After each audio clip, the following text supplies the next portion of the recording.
14th, 2023 Planning Commission meeting to order. Can I have a motion for approval of the agenda? I so move. Mr. Dana with the motion. Do I have a second? Second. Dr. Prithridge with the second. All those in favor? Aye. Aye. Any opposition? Seeing none, the agenda is passed. Can I have a motion to accept the approval of the minutes from January 10th, 2023? So moved. Dr. Prithridge with the Second. motion. Mr. Dana with the second. Are there any additions, changes, corrections? All those in favor? Aye. Any opposition? Seeing none, the minutes are so entered. At this time, we'll entertain comments from the public on items that are not on tonight's agenda. So if you would like to address the commission, I'll just remind folks this is public comment. It is not public discussion or commentary. So we will 99% chance not respond to comments. I just want to forewarn folks. But if you would like to talk about something that is not on the agenda, please come forward.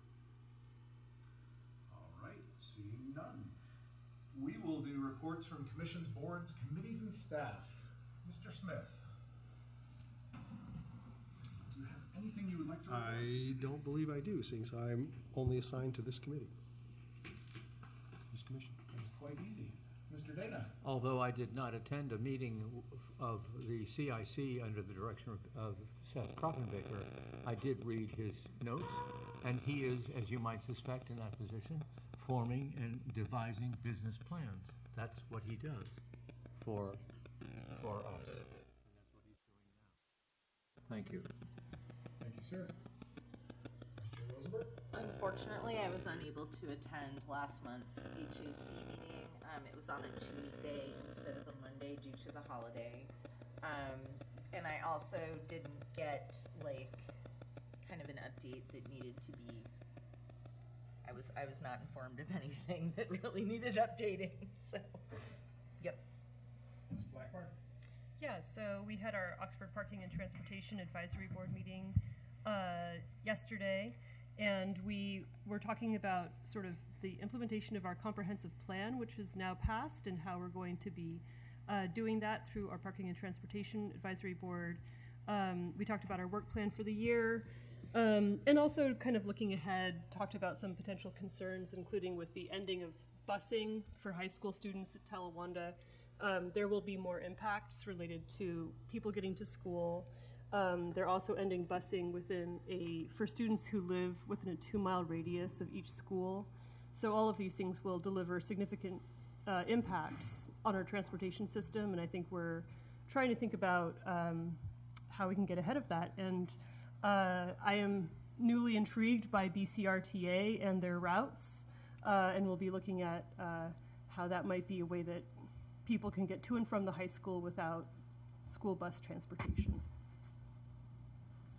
I know this is somewhat out of order, but BCRTA, we have a meeting in the morning, so I hear that will probably come up with some context. Environmental? Yes, sir. Yeah. So the things I wanted to mention were that we keep moving forward on both city plans for pollinator-friendly areas, as well as on individual homes, making explicit the rules around that and what we can do with people's yards. Great.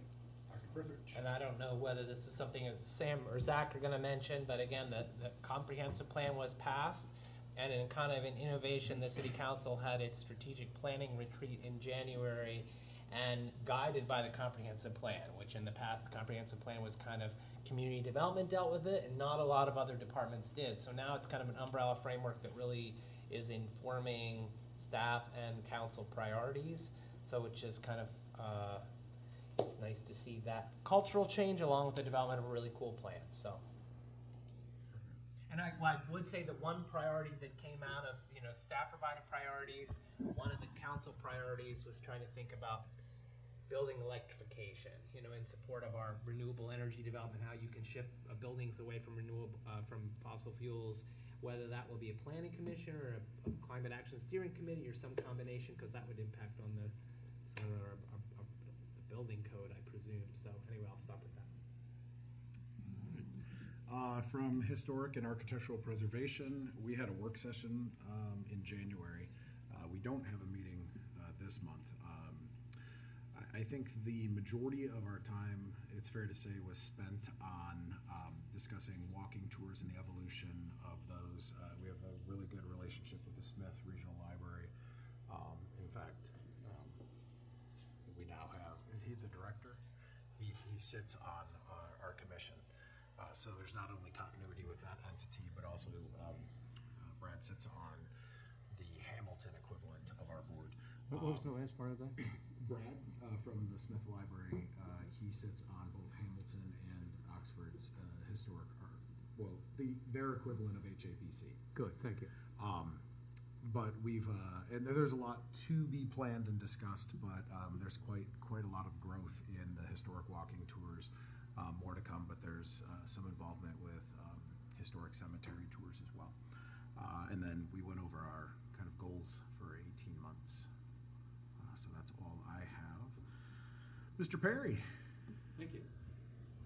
There are 3 potential annexations that are kind of looming in the future, and it just so happens that there is a goal in the comprehensive plan to develop an update to the annexation policy under the coordination with surrounding jurisdictions and future growth.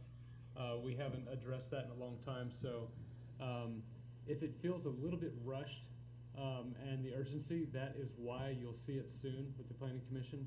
I know it's been an interest of the city manager as well to handle those annexations, and so it would be good timing for the Planning Commission to take that up in a future agenda on how best to handle those. There's 3 that we're aware of that could be coming forward to City Council, and Planning Commission should be involved in that process. So we'll be bringing something back for you all to review and recommend to City Council. Or Council may decide to take it up on their own. I'm not sure yet exactly how it will play out. Thank you. Yeah, just one kind of final thing to add, just to go off of Commissioner Prithridge's comments on the comp plan. One thing that staff is planning to do is to take the comprehensive plan document and convert some of the essential content from that document into kind of a web-based format. So I kind of picture revamping the Oxford Tomorrow website or creating a brand new website altogether and keeping the old one that we have as kind of a legacy site. So that would certainly be, essential content would be like the future land use map, which we already have an interactive version of the map currently deployed, but I think Plan Hamilton is probably a good kind of case study or foundation to maybe look to for inspiration for some of the elements, like in terms of the mapping and the plan elements. So that is something that staff is planning to work on here in the coming months, is to create a web-based version of our comprehensive plan. And that's all from me. All right, that is all of our reports. On to old business. PC 2022-10, 4147 Kerr Road, the preliminary subdivision at Heron Pond. This was tabled at our last meeting, so I will accept the motion to untable this. I so move. Second. Mr. Dana with the motion, Dr. Prithridge with the second. All those in favor? Aye. All right. As a formality, I'd also like to accept the motion to adjourn to public session. Second. Whatever, let's do it. Let's get it 2 more done. people and we have to vote. Yeah. So, however you want to record that, will be Ms. Blackmar with the motion, Dr. Prithridge with the second. All those in favor? Aye. All right, we are adjourned. Mr. Moore? All right. Thank you, Mr. Chair. Good evening, Commission members. So this is the second time that we've seen this particular request. My apologies for my absence at the last meeting, but Sam, thank you for stepping in and presenting on my behalf. Again, this was tabled from January. This is PC 2022-10. This is a preliminary subdivision called Heron Pond. And this is an alternate vision for the site, kind of overriding or superseding the previous vision that was in place and approved for the site. So revisiting the site aerial here, this is a 4.5 acre site off of Kerr Road and Roberts Drive. And also includes the existing cobblestone driveway that leads back to the Cobblestone Community Church campus. And this was the original preliminary plan that you guys saw last month. This was for a total of 9 lots. And staff had recommended tabling the request, which is what the commission did in January, for a number of reasons. And we think that in large part all of those issues have been relatively resolved, and so I'll just go through each of those concerns one by one and just kind of explain where we've ended up. So this is the revised preliminary plan. So not too many differences. The key difference would be kind of the merging of the home sites for Lot 8 and Lot 9, or at least formerly Lot 8 and Lot 9, which are here and here. Merging those into one single lot, so there would be, instead of a total of 9 potential home sites, there would be a total of 8. Lot 9 still exists, but that would just be kind of carved out to recognize only the territory that would be comprising the cobblestone driveway, and the applicant has agreed to transfer that future parcel back over to the church. The church formerly owned this entire site prior to September of 2021, and so this land that comprises the existing driveway will again end up in the church's hands to own in fee simple. So that means that the remaining portion of the site would be, of course, subdivided and developed with 8 single-family homes. So here's a stylized view of the original plan, what would have resulted if the original plan were approved. So you can see kind of a 9th home site there off of the driveway. That will not result per this new revised plan. So looking here to the next slide, this is the revised plan stylized view. So you can see how that 9th unit has been dropped. Staff has ultimately decided to accept or recommend for approval these paired driveways.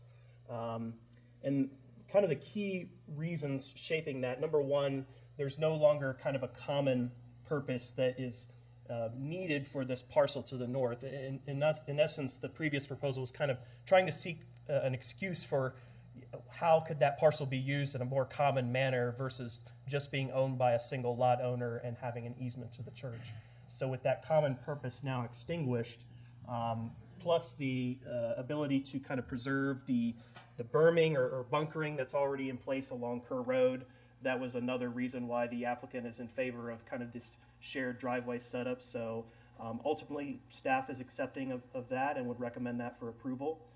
There will need to be some access easements recorded over the property lines to ensure that each unit can in fact share access over that driveway and share responsibility for maintaining that portion of the driveway.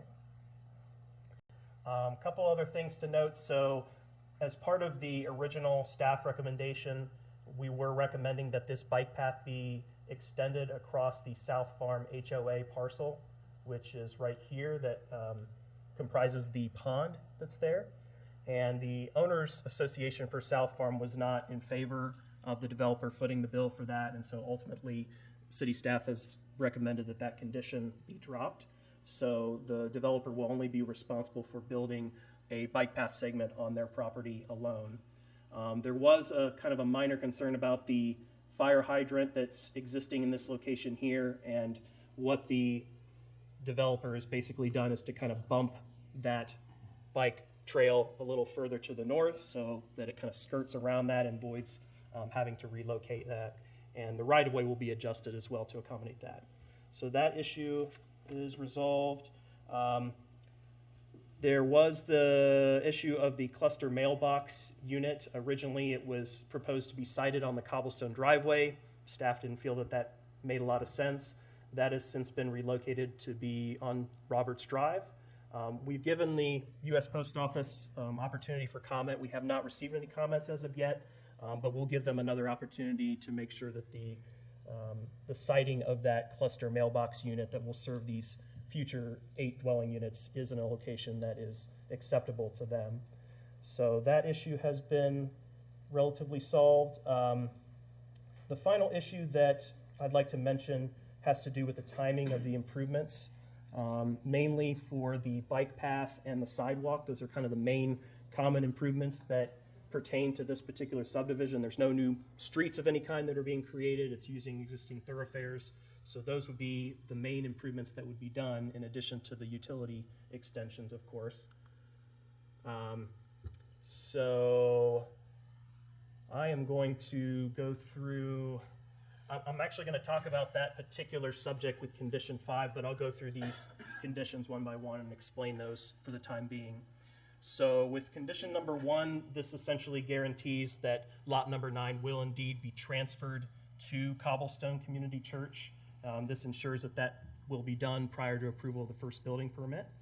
I think the applicant is in agreement with the way this condition has been worded. Number 2 ensures that the access easements would be recorded for the paired driveways off of Kerr Road. Number 3 was an original condition that was included in the first staff report, and that pertained to the planting of street trees in the right-of-way along Kerr. Just because it's a ditch section roadway, it didn't really seem to make sense to have street trees in that area, and so this would give the service department a little bit more discretion in regard to that item. Number 4 has to do with the siting of the CBU, the cluster box unit. Okay, so condition number 5. This one has seen probably the most wordsmithing of any of the conditions. In your report, actually, the wording is a little bit different than what appears on this slide. And the main reason for that, the applicant had some concerns with the way staff had initially recommended this condition be worded in terms of the timing of the improvements. So this is an updated view of the condition and the way it's proposed to be worded.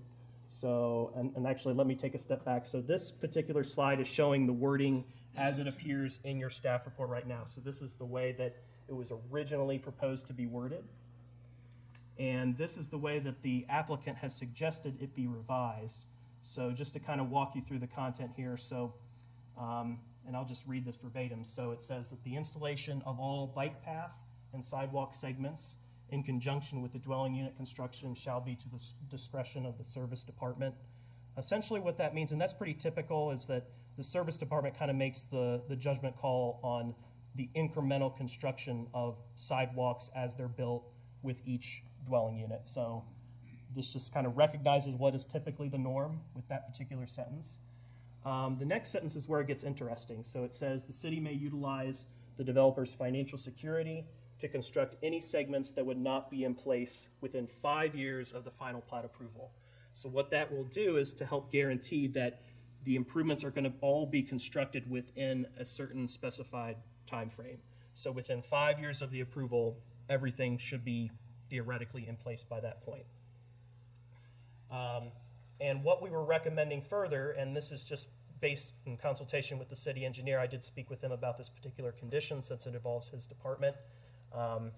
We were recommending that if the Oates Phase 5 trail were to be constructed sooner than a 5-year time frame, that that portion of the pathway could be funded and built sooner than the 5 years.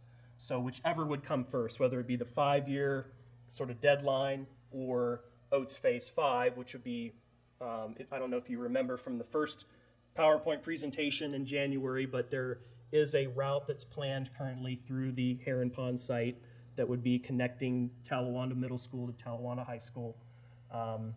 That portion of the bike path could be built along with the rest of the route. So what the applicant has suggested is to strike that portion.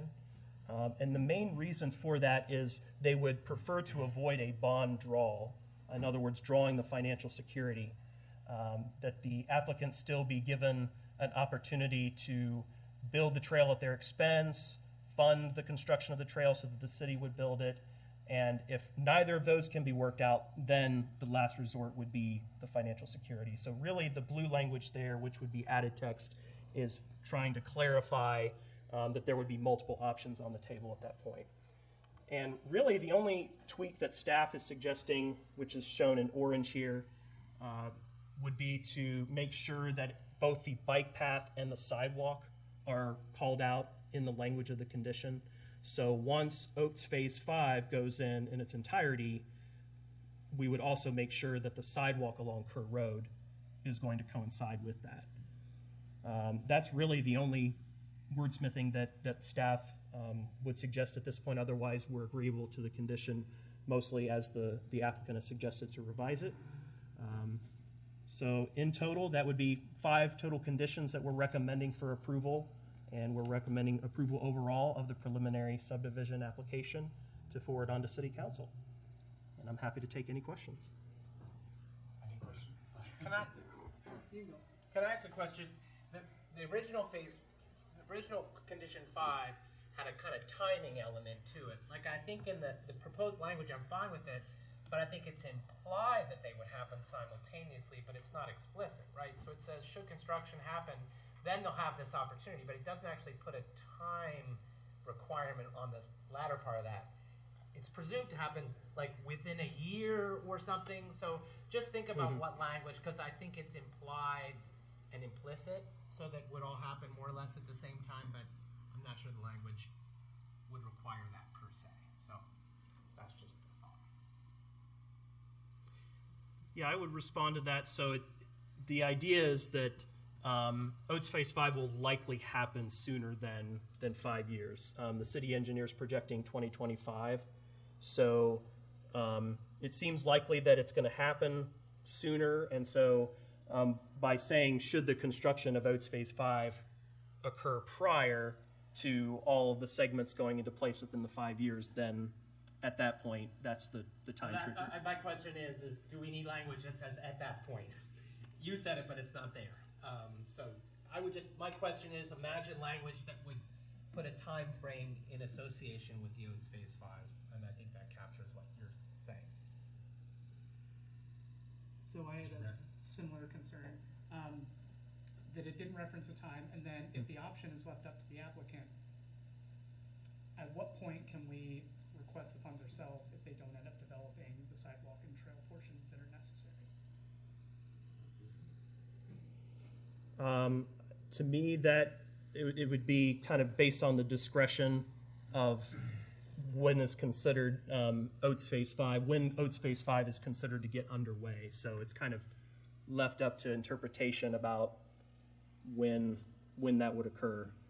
But not later than 5 years. Correct.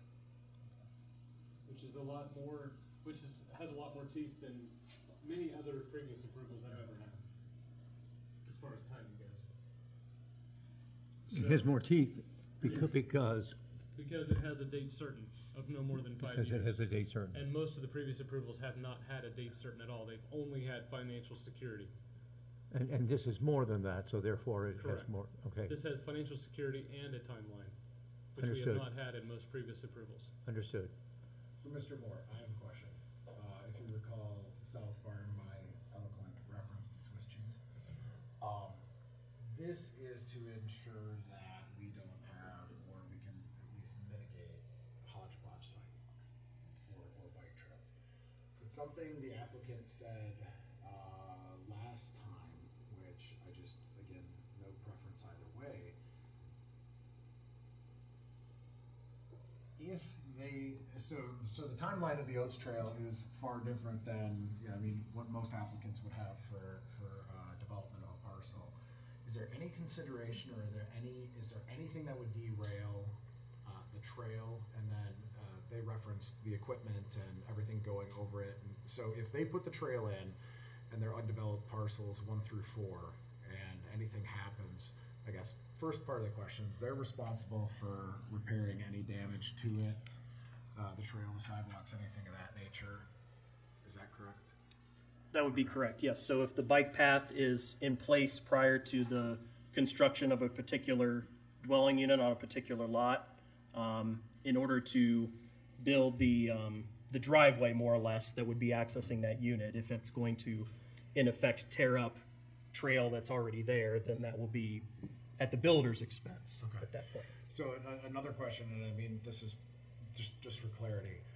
So in a hypothetical situation, 1 through 4 should be like the first to be developed so that this can all fall into line. I mean, I know there's no requirement for it, but I'm also trying to be cognizant of the fact that, regardless of who pays for it, we're also, I think it's fair to say this commission doesn't like waste just for the fun of it. So like laying asphalt 6 times because, we didn't plan things. So is there any consideration on the city's part, the service department's part, to coordinate with the developer on 1 through 4 so that, again, they don't put something down for a trail and then sell the lots? I mean, it says at the discretion of the service department. I just want to make sure, if possible, there's some calendaring here. I just fear that they're going to do something it'll get damaged or torn up, and then they'll have to do it again and again. Regardless of who pays for it, it's wasteful. So I just want to make sure that there's some recognition of, like, the service department and developer having a cohesive timeline here. Having cohesive. Some Right. intentionality on the development I'm is not best. sure they I can. heard you correctly. Yeah. Is that?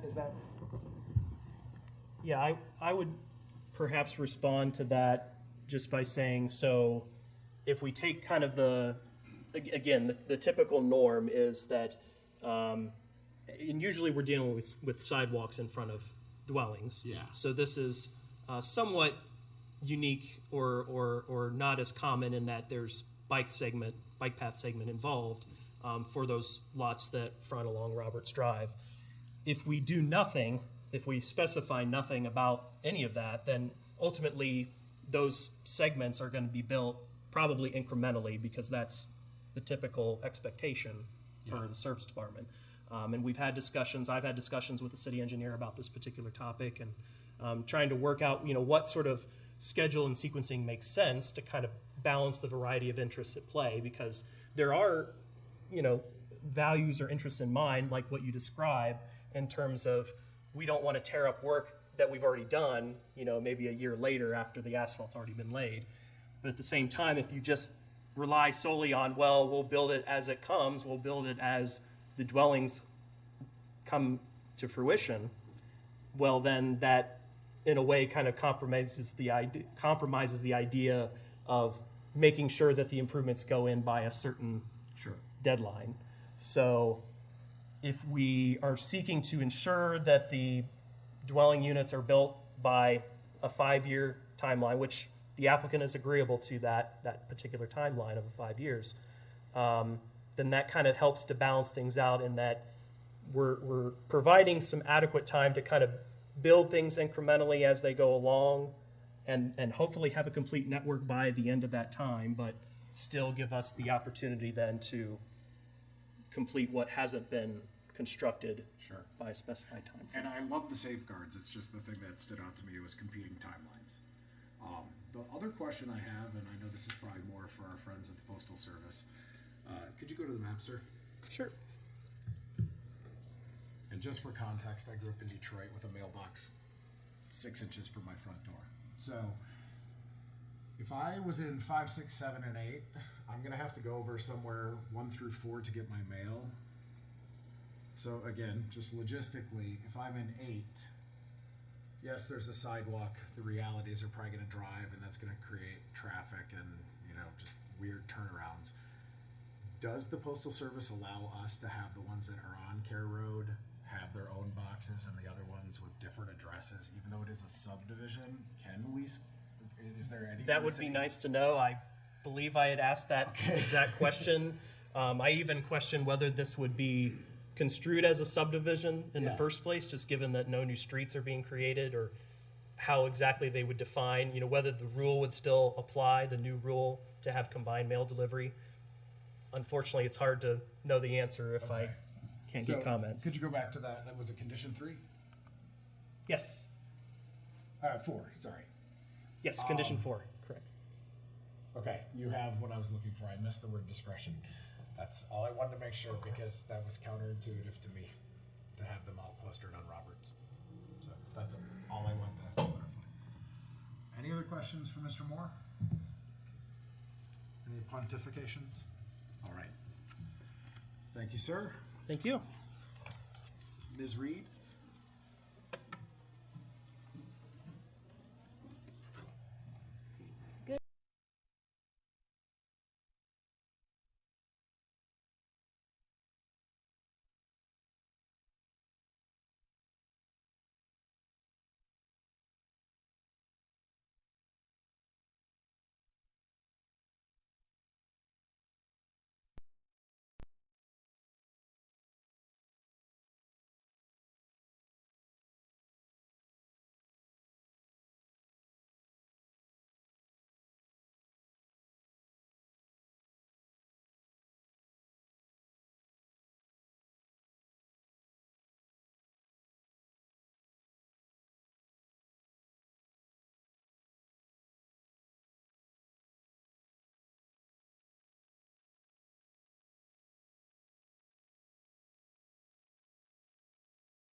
I would just reiterate, I thought the original design plan was compact, but it was innovative and it was nice, but pesky economics sometimes get in the way. I will say, I do want to thank staff from where we started.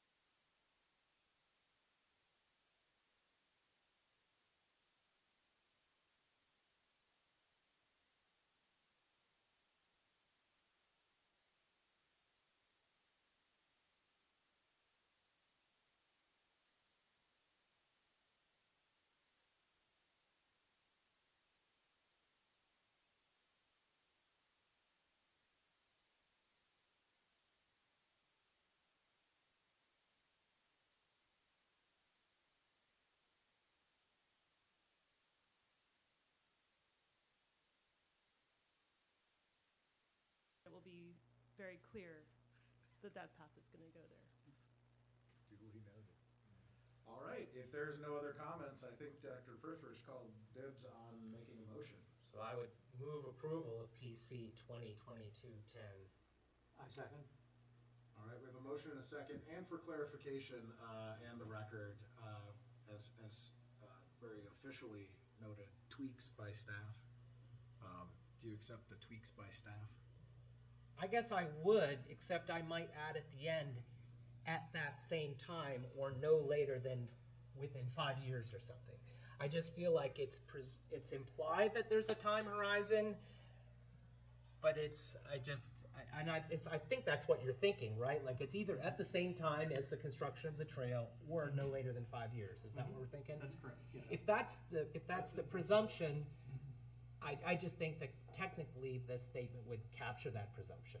So I don't know if the applicant's okay with that, or people consider that. I mean, I guess I made the motion, so it's a friendly motion to myself. But, you know, I would basically say at the end, after segments, at that same time, or At the aforementioned timeframe. or within 5 years of final plat approval, whichever comes first, kind of add the, does that make sense from a staff point of view? Okay. If you could capture that in the verbiage, of course, we have the minutes, but if there's the minutes and then the actual legislation, so to speak, I think that way we're on the same page. So we have a motion and a second on the table to accept the proposal as presented with the tweaks by staff and the intentional clarification of the time frame. So, any questions? All right. Oh, Mr. Perry, you get to call the roll. I almost did a voice vote. I'll start with Mr. Smith, Yes. Mr. Dana, Yes. Ms. Rosenberg, Yes. Ms. Blackmore, Yes. Mr. Bracken, Yes. Mr. Prithridge. Yes, on the presumption, we're also accepting staff recommendations as part of our decision, the record. It's presumed, but. It's presumed. Yes, okay, You're only allowed to say yes, no, or abstain. okay, yes. Mr. Yes. Watt. Yes. All right. Correct. All right, so it is approved, and we'll move on to our friends at City Council. Thank you very much for your work and working with staff. Much appreciated. All right, new business, PC 2022-12, 5,000 College Quarter Pike, a conditional use to address the exceeding of the 150% maximum parking. Waffle House Incorporated is the applicant and agent. I will accept a motion to adjourn to public session. I move. Mr. Dana with the motion. Second. Ms. Blackmore with the second. All those in favor? And I think I probably need to say before we get started on this, Yeah. I sought ethical guidance from council for the city as to whether I should participate in this hearing because I live close to this property. I don't live within the 200-foot buffer. My property is not directly adjacent to this property. I am separated from it by the cemetery, by Mount Olivet Cemetery. And so I don't believe that there's any direct financial benefit or loss associated with my weighing in on this matter. So I am intending to participate in this hearing. Perfect. Thank you. Appreciate the clarification. So we are in public hearing. Mr. Moore, again, you have the floor. All right. Thank you again, Mr. Chair. So this is a conditional use. This is for a new Waffle House restaurant And the conditional use in particular is for an alternate design plan for the parking area. The code is pretty specific. It has specific language that says if you exceed 150% of the minimum, that it requires conditional use approval, which seems somewhat odd in that usually a numerical or dimensional variance of some kind goes to the Board of Zoning Appeals for a variance approval. But this one is unique in that the code pretty explicitly says you must go through the conditional use process. So that is the primary reason why we are here tonight for this particular Waffle House plan. A restaurant that is not a drive-in or a drive-through, as long as it is less than 15,000 square feet, which this one is a permitted use in the GB zoning district. So what we are approving is essentially, what it boils down to is approving the site layout or doing a site plan type approval for this particular land use. The land use itself is permitted, so that is not up for debate. What is up for debate is this land use planned appropriately, and will it mitigate negative impacts that may be associated with the particular use? That's what the conditional use process is all about. And so with that, I'll get into it. Some quick details for you. So the applicant, again, is Waffle House, Inc., care of Walter Barano, who is with us tonight. The property owner is Oxford Legacy, LLC, under the care of Robert Boland, who's an attorney in town. Site area is a little above a half an acre, or 25,000 square feet. Again, the current zoning district classification is GB, General Business District. And the proposal is, again, a new Waffle House restaurant, and the conditional use is to increase the allowable number of parking spaces beyond 150% of the minimum. The minimum in this scenario, so in our parking table, which is in our parking chapter 1149, it specifies that the minimum parking for a restaurant is 1 for every 150 square feet of usable floor area. With a floor or footprint area of 1,760 square feet, that basically amounts to 18 parking spaces maximum. They are proposing a total of 23 parking spaces with this plan, so it's 5 more than what the code maximum would be. So again, that's the primary reason for the request. But naturally, through the conditional use process, which is a discretionary style process, the tradition has been that you can ask for waivers from the code. And so with that, the applicant is also asking for a waiver on the number of signs on the site. Normally for a single tenant site, you're allowed 2 total signs. So you can have 2 wall signs or a combination of a wall sign and a ground sign. What the applicant is requesting is a total of 3 signs, 2 wall signs and 1 ground sign. So that is a requested waiver that's attached to the proposal. Here is a look at the site location map. So the subject property is highlighted with a black outline here. The parcel is a part of a subdivision known as Grandview number 2.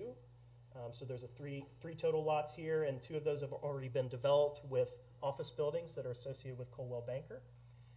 There's the Mount Olivet Cemetery that is off to the east, which is a total of 4 different parcels here that are all owned by St. Mary's Church. There's also residential parcels up to the northeast along the West Vine Street right-of-way. And this subdivision was actually known as Grandview when it was first platted in 1911. You'll notice that there looks to be kind of like a street here, but it's not developed as one. That was planned to be a street as part of that 1911 subdivision, and that was known as Phi Avenue. So that is what we might call a paper street. It exists on paper, it's recorded as right-of-way, but you can't actually drive down or walk down Phi Avenue. The right-of-way that was down here that's kind of curved, it's actually not even right-of-way anymore. It was vacated in 1981 by City Council ordinance. So that effectively added additional territory over to the property that we're dealing with here, the half-acre site. The other half of that right-of-way was kind of ceded over to the properties that are over to the east that are owned by the cemetery. So these lines that are shown here, these actually come from the county auditor data, the engineer's office data. And this line is not necessarily accurate because this territory is not right-of-way as it would make it seem here. This is all private land effectively down in this portion here. but there is still right-of-way up to the north along West Vine Street. And then just to note a couple other surrounding properties, there's University Motors and CarStar, which are across College Corner Pike to the west. And then there's also Parkview Arms, which is in view in the map extent here. KDS down in the lower part. And then here's a look at the zoning classifications in the area. So everything that's in red is general business. And of course there is residential zoning that is in pretty close proximity. But you'll notice how this black line does not touch any of the colored, the residentially colored properties. Now, what the zoning code does provide for is that wherever you have adjacency of a general business parcel to a residential zone, that there be buffering and screening in place. It's a minimum 25 feet of setback with a 6-foot high visual screen of some kind, which could be fencing or landscaping. So that requirement doesn't technically apply to the site because it's not adjacent, but I do think that there's been an effort to respect that particular code provision, and I think the conditional use process is perfect to make sure that those external effects that may result from the future commercial business and parking area can be appropriately mitigated. So that has been wrapped up in this proposal effectively. Looking at the comprehensive plan, so looking at the original, the 2008, the old one that's been since replaced by City Council, just to give you a view of that, so this property is identified as falling within the corridor enhancement area, and because it was undeveloped at the time of the comp plan in 2008, it was also designated as Neighborhood General 3. But what I really want to show you is what the new comprehensive plan identifies. So I think this is probably a far more appropriate kind of division of the different classifications for the area. So you can see the employment corridor kind of shown in this aqua color, which the subject property is designated for. And so at least from a land use standpoint, I think that aligns well with the general business zoning that's already in place. There is a preserves and green space category that's kind of recognizing the existing character that's here with the Mount Olivet Cemetery. And then the urban mile square neighborhood is kind of characteristic of, well, the mile square residential settings where primary use is more residential. And of course, along the employment corridor, primary usage is more commercially inclined. Here is a bird's eye view of the existing conditions. So again, you can see the Coldwell Banker kind of office complex represented pretty well. There are some trees that are kind of almost coinciding with that curved vacated right-of-way. And those trees, again, those fall on the cemetery property. And I've been assured by the applicant that those won't be touched in any way. The grading that's going to happen on this site here to accommodate the business should not interfere with those. So that should already be some pretty decent screening that's already there, but could certainly be improved. There is kind of a cluster of some trees and some honeysuckle that is off to the northern edge of the site, and a lot of that will ultimately have to be removed and is exempt from surveying per the code just because you're going to be building parking in that area. So all of that there, at least this kind of pocket right here, will have to come out. There is another sizable tree that is just to the right of the driveway as you enter the site, and unfortunately that tree will also have to be taken out more than likely to accommodate the parking that's proposed. But the good news is there's a variety of trees that are planned to be planted. It's meeting the tree ordinance's planting requirements with a total of 20 trees that are planned for the site, and that includes 9 front yard trees along the front yard, as well as 11 trees in the rear. And I'll show you a landscaping plan here in a moment. But just probably take note also on this slide how, West Vine Street is improved to some degree in this back corner. And this is all right of way here. And then this driveway kind of wraps around this corner here and then connects up with what I believe is a carport here at 411 West Vine. So that's kind of the existing character in the area. I will note that interestingly, when it came to the 1990 Grandview number 2 subdivision, which created the 3 parcels here, the 2 Coldwell Bankers and then the one that we're considering with this request, there was a restriction placed on that plat to ensure that no ingress or egress would be coming from West Vine Street. That was a restriction that was put in place on the plat, so it appears on the recorded plat. And then there was another notable restriction that limited to one access point for all three of the parcels. So that, of course, will be respected with the proposal that we have. Here's a couple photos kind of showing you the existing conditions. This gives you a good view of what the kind of the stub end of West Vine Street looks like with the guardrail that's back to the rear.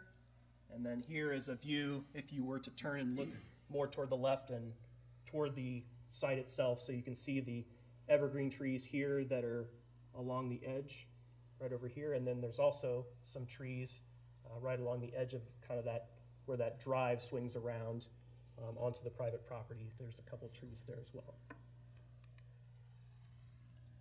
Okay, so going back to the aerial view, and then here is a stylized view that's made possible by the land cover data that we recently got. And then here is a traced out proposal, so kind of inserting in what is proposed in terms of the Waffle House building itself, the restaurant here.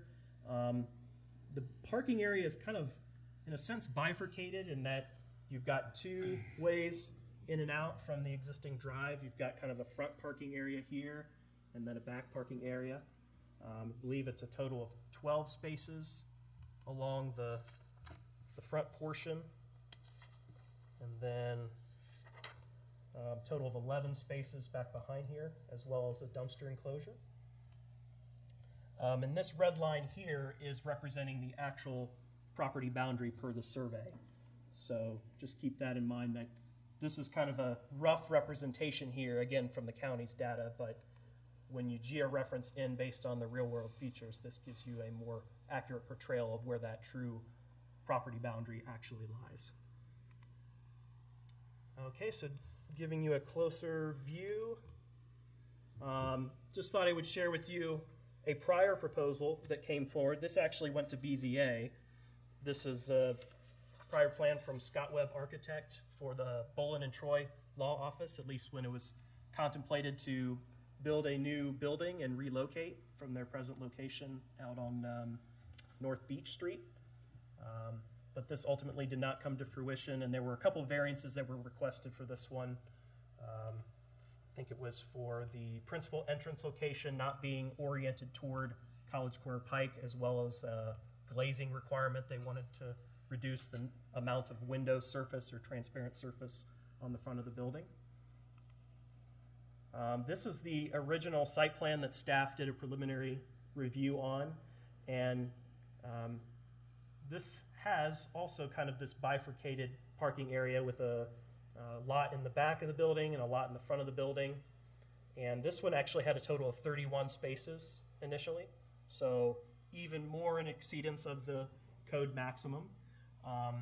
And in working with Walter and giving him kind of the rundown of the various code standards that he was running up against and needed to revise, in the process of going through all those code standards and trying to get him to a point where he is compliant with the zoning code, this is ultimately the site plan that has resulted and has ended up as a conditional use submittal. So probably the two standards that have been the primary influence over the design that we have now, there's two parking standards we have in particular. One of those says that you cannot have any parking spaces within the front yard setback, which in this case in general business is a 35-foot setback. So you'll notice how with this original proposal there were a number of spaces lined up right here, and those were in the setback, so I wasn't able to accept those as initially proposed. The other standard in mind is that the code limits the number of spaces in front of a principal structure to no more than 70% of the required number. In that case, it ended up being 8 spaces. So that's exactly what is shown here, as a total of 8 spaces that are in front of the building. I didn't ultimately consider these spaces over here, these 4, to be in front of the structure, but these 8 are, and so he's at the max at that point when it comes to that particular standard. So just kind of keep that in mind, that this particular site plan, we're trying as best as we can to get it to conform as closely as we can to the zoning code as it's written today. Here is a depiction of where that original Phi Avenue right-of-way was located. And so again, there's been some territory that was basically granted back to the property back in 1981 when this vacation occurred. So this original right-of-way was 60 feet wide, and so 30 feet went to each property owner on either side. So that would explain why the red line is running right down the middle. That is the real property line for the site. Here's some existing easements that were designated for the site as part of that, that 1990 plat created a 40-foot ingress, egress utility and drainage easement, as well as another utility easement off to the north here. And the sanitary sewer easement that measures 20 feet in width, which is right here, recognizes an existing sanitary main that's in that location. And there's a couple manholes. There's one right here, I believe, another one that's further to the north off site. And that easement was reserved at the time that the right-of-way was vacated, because evidently I think the sewer main might have already been in there at that point. Here is a look at the landscaping plan, and when I switch to the next slide, that'll give you a stylized view so you can see the proposed trees kind of circled with the green lines. So there would be some shrubbery kind of behind the dumpster enclosure over here. There's the total of the 9 trees along the front yard as required per the tree ordinance, and then a total of 11 trees up toward this portion of the site. And staff had requested, kind of being aware of the code provision again that requires buffering and screening from residential, despite the fact that there's no direct adjacency to residential over here. It is in pretty close proximity. We did request that some evergreens be planted in this area to kind of provide a nice visual screen there and block, you know, headlights and other impacts from interfering with the kind of the peace and tranquility of this neighborhood over here. Those are important considerations, and so we were glad to see the applicant add those trees into the proposal already. So those would be, I believe, 7 total white spruce trees in this location over here. There is the freestanding sign, which dimensionally will comply with code, no problem. It's pretty much maxed out in terms of what the code allows, so 6 feet in height, around 11 feet in width, and that would be right here in kind of that angled part of the site. Okay, so the walkway to the public sidewalk, this is where things get interesting. So the code does require a walkway connection between a commercial use, a principal entrance or front entrance of the use, to the public sidewalk. So in this case, I think the letter of the law may be met, but maybe not the spirit of the law. So there is a connection shown. However, it's in a spot that is probably not going to be as conducive for accommodating the likely pedestrian path of travel, particularly for students that may be walking from the Mile Square, coming to get a bite to eat at the Waffle House. Their likely travel route is going to be to cut across green space, across the parking lot. So I think ideally we would like to see a pedestrian route in that location. The reason why the pathway is shown in this location is to ensure ADA accessibility, which in and of itself is a good thing and something that we would encourage. And in terms of the topography, it's more favorable in this part of the site to have it adjacent to the driveway, which, and don't get me wrong, this is a great pathway for folks that may be coming from the north. So what staff is requesting in our recommendation is that the pathway that's here either be more centrally located and made as an accessible connection, or we retain the accessible connection that's here and then add maybe a non-ADA connection with some steps and some railings perhaps further to the south, so that likely pedestrian travel route from the south is more recognized. So you don't have a goat path going across the green space. And these are just some existing walkway examples along the pike. Most of these are fairly new projects, like within the last 10 years, I would say. The Burger King here, that's definitely an ADA connection there in terms of the ramp and then the crosswalk. The Dairy Queen is interesting in that it kind of swoops around this direction here, and the reason for that was to make it ADA compliant. So there's already an example here where there could be kind of a little bit of a goat path effect potentially that would result. And then in terms of the Wendy's here, that has steps and a railing. So just to highlight some examples along the pike already. In terms of the building elevations, I think they're great. I think the applicant has done a wonderful job in kind of providing for the Oxford aesthetic.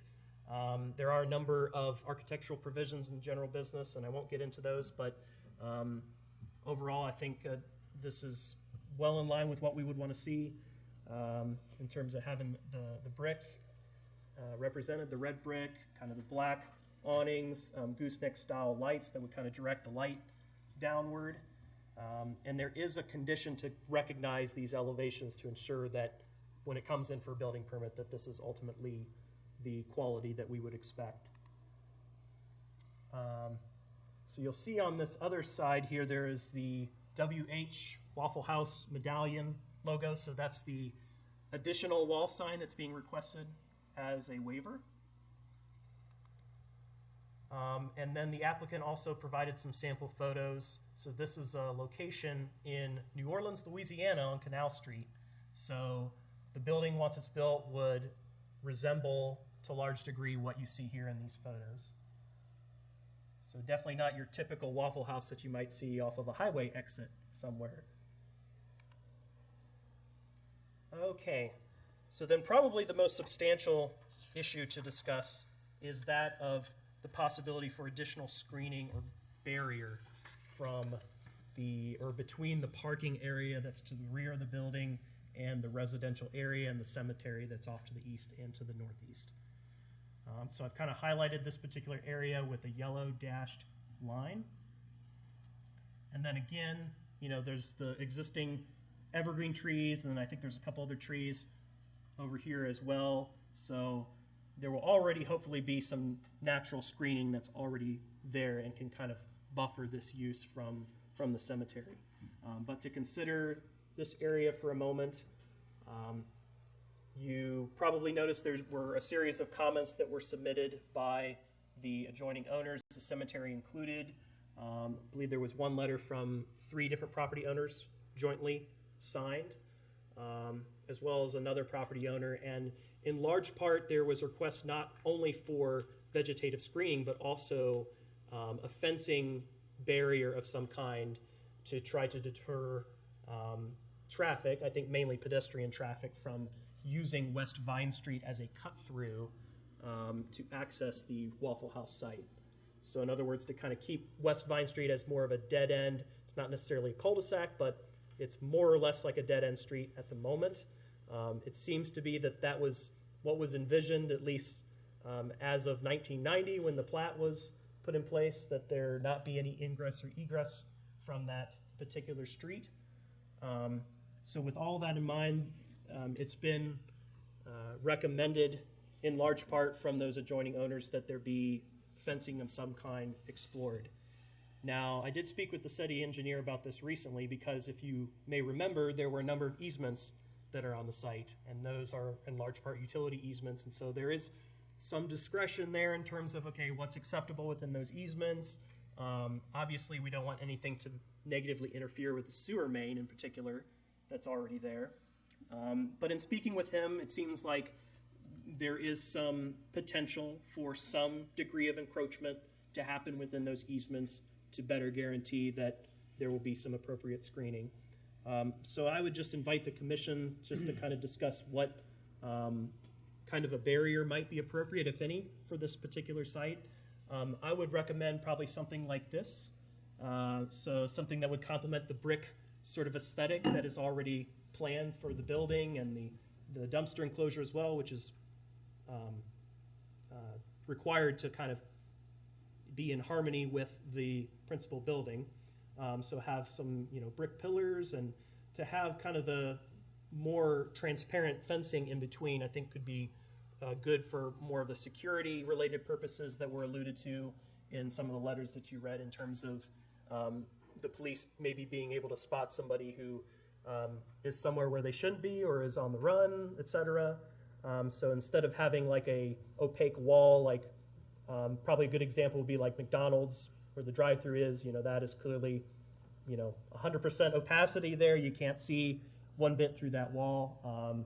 So something like this would probably be more appropriate where you have kind of vegetation layered next to a fence of some kind that's more decorative and again, kind of goes in with the aesthetic of the site. So there is condition number 7 that's recommended that would, it's written more broadly at this moment in time just to kind of give us some flexibility, but if the commission is looking for more specificity to that, we could certainly entertain that as well. So with that, we've gotten to the recommendation. So staff is recommending approval of the application overall. And just to go through these conditions, number 1 would be acknowledging the sign waiver to allow for the total 3 signs. Number 2 is to acknowledge the building elevations that you saw. Number 3 is to ensure that the refuse enclosure is compatible with the principal structure. And that's a code requirement, but this is just to kind of help emphasize that. And number 4 is dealing with that walkway connection to the public sidewalk, giving the options of either possibly relocating the existing route so it's more centrally located but still maintaining an ADA accessibility, or adding a second non-ADA walkway. Number 5 is also a code requirement, but just to emphasize it because the site plan didn't convey this particular detail, whenever a walkway crosses a drive aisle, it has to be a differing material. So typically that's met by having a concrete crosswalk crossing over a drive aisle. So that's what condition 5 is there for. Condition number 6, I think, warrants some explanation. So this type of condition is not something that's new. It's something that's been applied to previous proposals. The reason for this condition is probably stemming in large part from our police department comments in terms of concern for overflow parking. So the zoning code actually specifies that if you have off-site parking or shared parking, it requires a conditional use as well.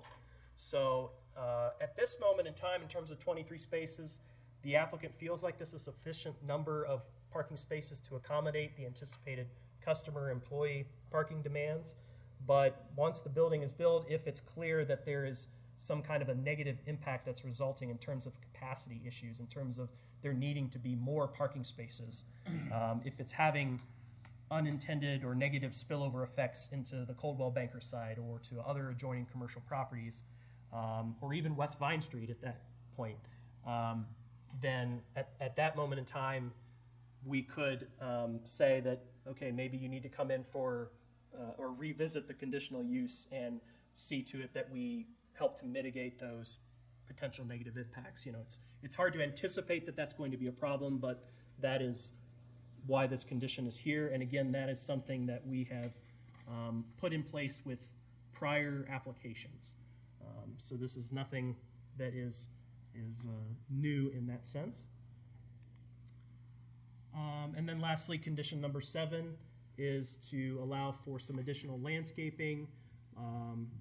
I think some evergreen, coniferous vegetation would be probably ideal because that can help provide more of a year-round screening effect. And then in terms of it saying other methods as appropriate, that could apply to fencing of some kind. So including that along the eastern property line, I think that to some extent extends to also the kind of the northern line as was shown where the yellow dashed line was on the previous slide. But to help provide some increased screening and shielding from the cemetery and the residential properties nearby. And with that, I'll be happy to take any questions from the board. So I have questions, but I have one, but you go first. no, definitely. So first is a process question. What's the proper scope of our conversation? So the Waffle House itself is not a conditional use. The additional parking is the conditional use. Correct. So, and the signage. So what we're talking about is ways to mitigate the negative impacts of the additional parking, right? Is that, or just in general?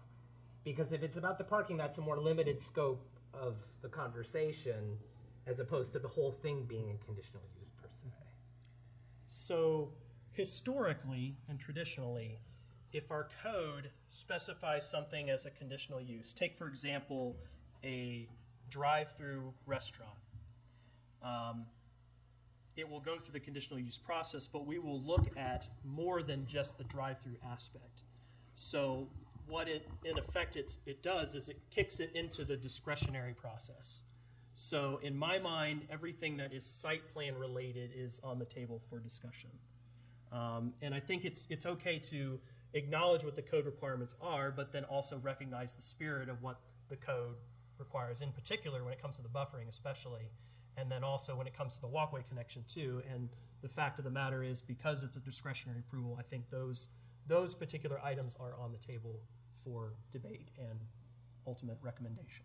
But absent the extra parking, this wouldn't be before us at all. It would be a by right. Well, the sort of sign. thing. The The sign. sign, It would be okay. possible to go through the by right. And then the next question is just this last one. So this additional landscaping is in addition to what's in the planting plan in the packet? Yes. Okay. So, I have. Could I speak to that for just a moment too? It'd be great to say Okay. no. So kind of some recommendations on potential paths you could take with the additional landscaping. So you could either kind of accept that general notion that there be more landscaping explored and then give the applicant and staff time to work through maybe some alternatives, maybe put it through review again with some of our departments, and ultimately bring a revised proposal to City Council. That's one potential option. If you were wanting some more specificity to what that would look like, then I think the ultimate choice at that point would be to probably table the request. You ready? Oh, Mr. Dana. With respect to staff recommendation number 6 and what you were speaking about, and it speaks of insufficient parking capacity, parking challenges and so forth, revocation. I think what I struggle with in reading this is this sort of up for grabs? Is there not some standard, that is, if the parking is causing a problem as it is with spillover with other measures, before revocation is even thought of, there has to be, shouldn't there be some kind of standard by which you go to the person and say, now you've reached the point where you really need to come in here. Now, if that standard is just wide open for definition, then to me it's kind of like let the loudest voice win. I mean, that's rather derogatory, but you get the point what I'm asking. I think how so. there can be some kind of standard or measurement that is more than just simply seat of the pants. There's been issues here. Do you follow them? Do you follow them? Yes, I think I follow. I see you raising your hand. Did you want to comment? He'd already Sam? been called on. Yeah, Mr. Dana, I could speak to that. We've had many conversations with Spring Street Treats and Dairy Queen about these matters. So rather than just telling someone they have to shut their business down, we would give them a warning first. If we see their customer vehicles backing out onto the roadway or other businesses being impacted by excessive parking, we would give them a warning phone call or letter first, and give them an opportunity to address the issue first before we go through the procedural process of enforcement. So there's a process. The process that you've just disclosed really, I think, addresses what I had in mind. Good. So I think that's sufficient. Thank you. All right. So can you go back to the site map for me, please? Yes. So we're here to talk, I mean, the impetus of our discussion really is parking and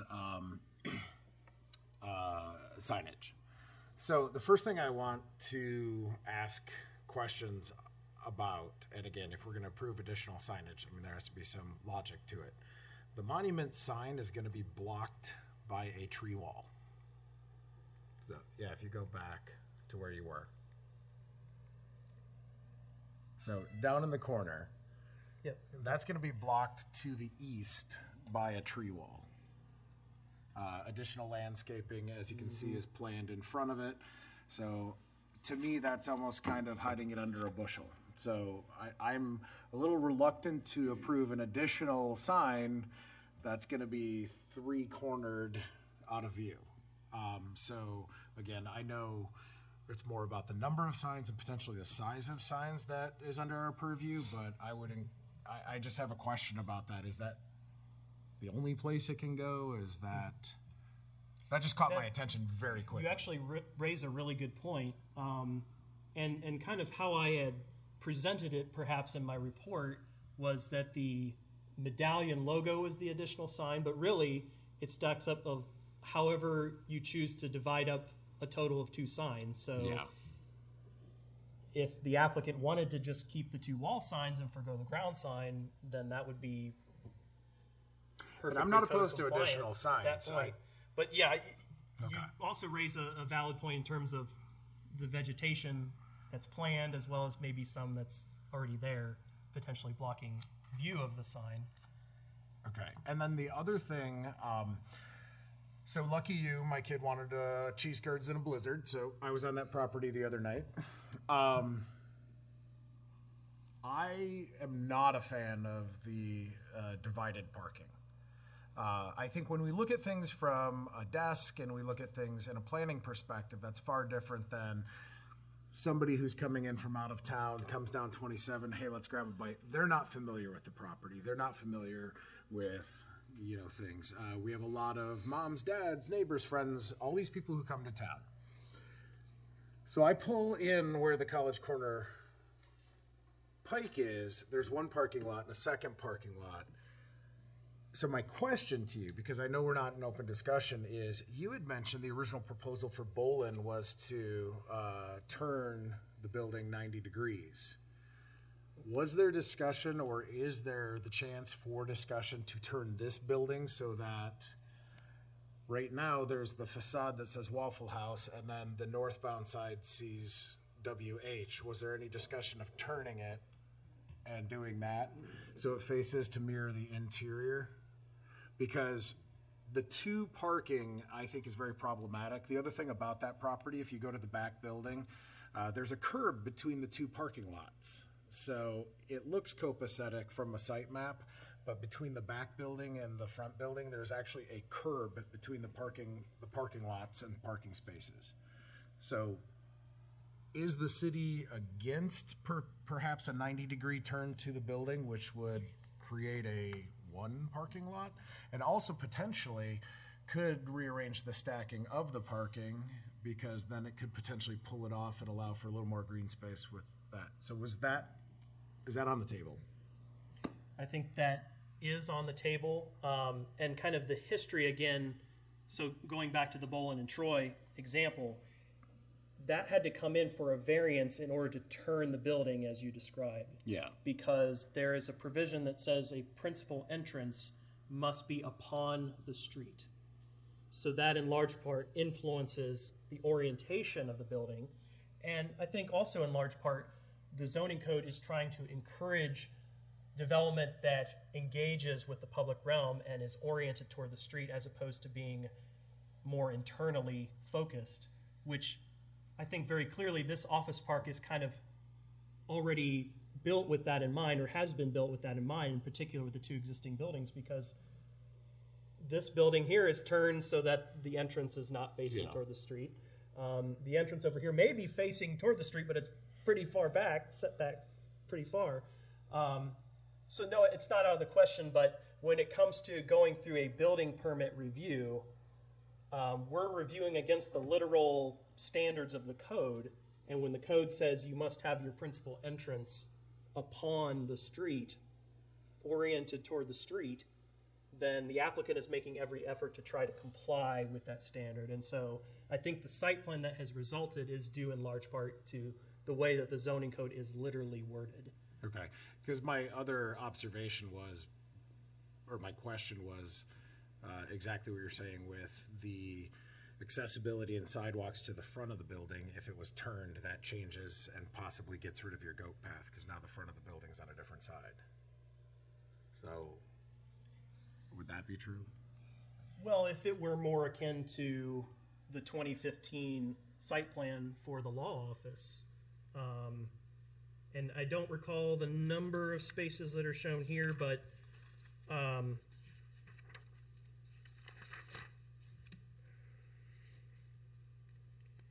what is kicking this whole thing into the discretionary process is the number of spaces. So that's the the reason signs. why we're having this discussion tonight. And the number of signs. So, and in my mind, I think a waiver to the principal entrance provision could be something that could be accommodated through this exact process. So if there was a more ideal vision for the site that perhaps entailed an entrance that wasn't directly upon the street or oriented toward the street, then that could be acknowledged as an additional waiver. And I think, especially with the site and the geometry of it, it's very awkward. You know, it's somewhat smaller, and so and given the developed condition that's already there in the office park, you know, there's not many options in terms of how you can kind of lay out those puzzle pieces, right? Yeah. And I don't know if maybe there is another layout that would be possible where maybe the building itself is more oriented toward the street without any parking That's what in I was between wondering, the too. sidewalk and the building. And then at that point, you would have a lot more space, you know, maybe to the side and back behind the building, which I think the spirit of the code is maybe trying to get there, but the standard as it's written doesn't really encourage that exact form of development by saying 70% of the required spaces can be in front. If it was more like 10% or 20%, then maybe, you know, or none, but that's not what the code says. But if that's a more ideal vision for the site through this more discretionary process, then that could certainly be entertained. My last question was, we have the elevations for the building, but being on that site, the grade of the site is roughly that.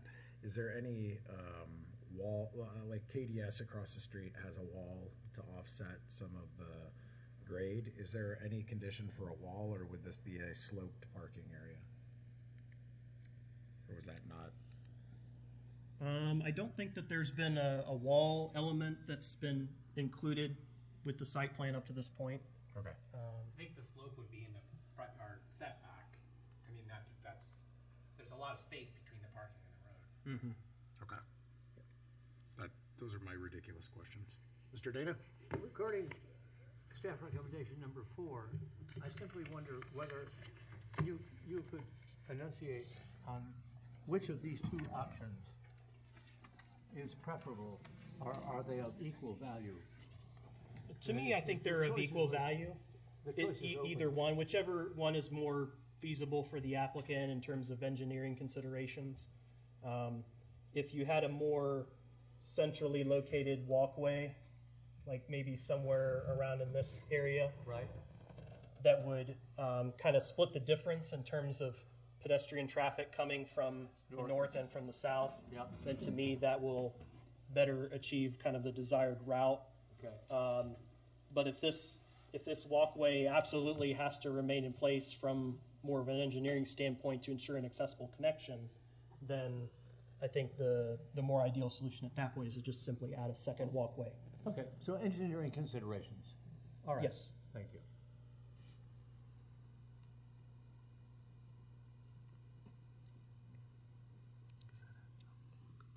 So can I ask a question that Absolutely. is our chair's question? Is the flipping of the building a dimensional requirement? Our conditional use permits the waiving of dimensional requirements. So I guess as part of the conditional use process, and I think the question from the chair is That has been interpreted very liberally in the past. okay. So it's subject to interpretation. Okay. So that and the principal entrance, whether that's a dimensional requirement or not, is you'd have to. Okay. I think the reason we have some unique questions now is that'll guide our discussion later, so, all right. Are there any other questions for Mr. Moore right now? We'll drag you back in whether we're in public or private comment. All right. At this time, if you would like to come up and, I don't know if you have a presentation or if you want to build off of Mr. Moore's comments. My name is Walter Baronone. I'm with Waffle House. I don't have a specific formal presentation. build off, but I can address some of the comments. I bet I've done 20 site plan sketches for this particular site.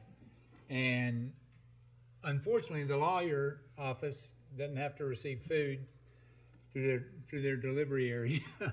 And so those are considerations that we also have to take into account. And with the easements that are scattered across this, this is essentially the best I could come up with. I'm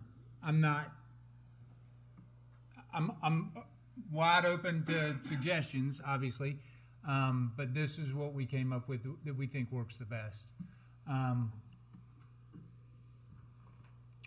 As Zach has described, we're trying to do the screening to the residential area. Plus, you've got right of way that is behind that.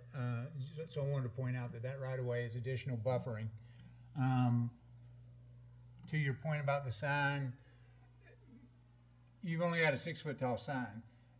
Most of those trees are going to be able to be limbed up. They're not going to be evergreen trees. Most of them are going to be able to be limbed up, so you'll be able to see that sign. Okay. And the one issue that we respectfully disagree on is the walkway, and it does have to do with that slope that you mentioned, especially coming down through the right of way. Is in order to do something accessible, you'd have to do a meandering slope. I happen to think that the walkway is in the best place, specifically because, first of all, it's not that far away from the likely pedestrian travel route, but it's actually a lot closer to a protected crosswalk that's this north. Mm-hmm. It's just north of that site slightly. I don't know that it was shown on the aerial or not, but I think it's about maybe 100 feet to the north. It's a flashing beacon. It's not a, right. It's not a control signal, but I call it protected because of the flashing beacon. Yeah.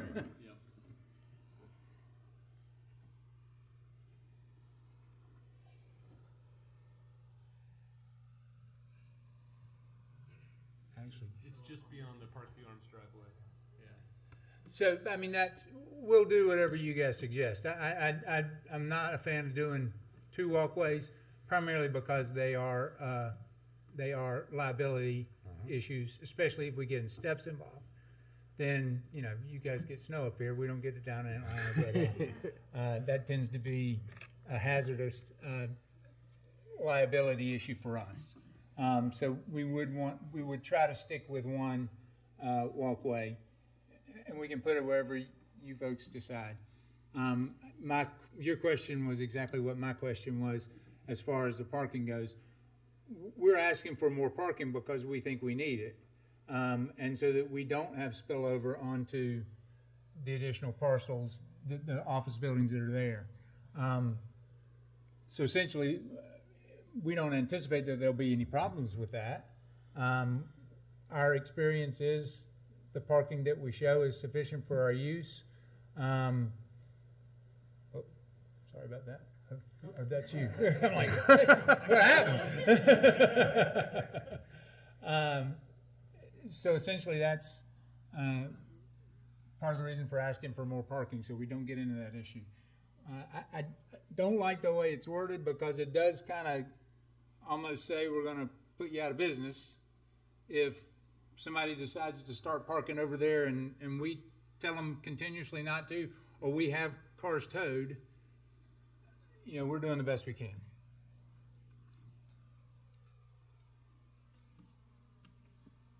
Questions for you guys, or for me, from you guys? So I have a question that might solve one of my concerns about the divided or bifurcated, as Mr. Moore likes to say. Would there be a possibility, looking at that picture right there, again, I'm just going to have to stand and explain this logically. Is there a way to somehow get rid of this driveway and just make it similar to that with grass, and then maybe vacate 1 or 2 of these spots, move these down to have more linear across, and then just use that as a driveway so people those parks that we have in front of the building are our most important parks. That's what we basically call our 50-yard line. If you saw in the design that we had before, I'd love to have all of our parks in front of the building. But because of the code, we can't design it that way.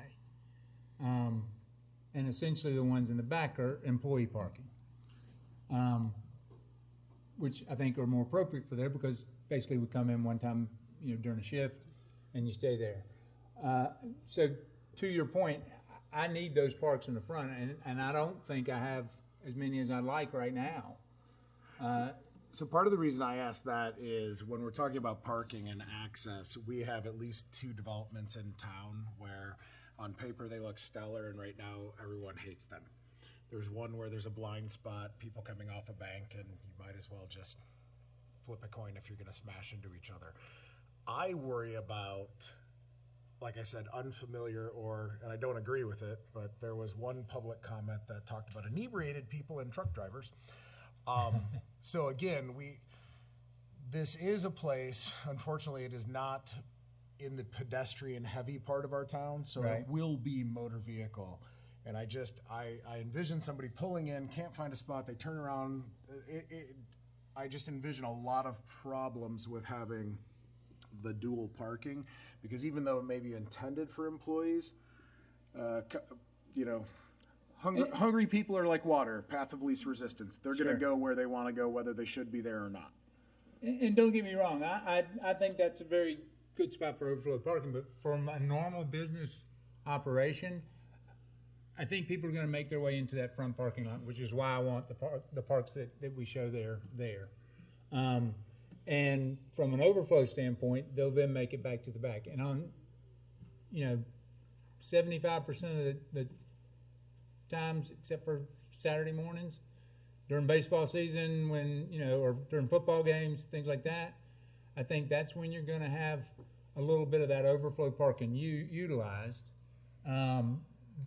But on a normal day-to-day operation, I don't think you're going to see that issue.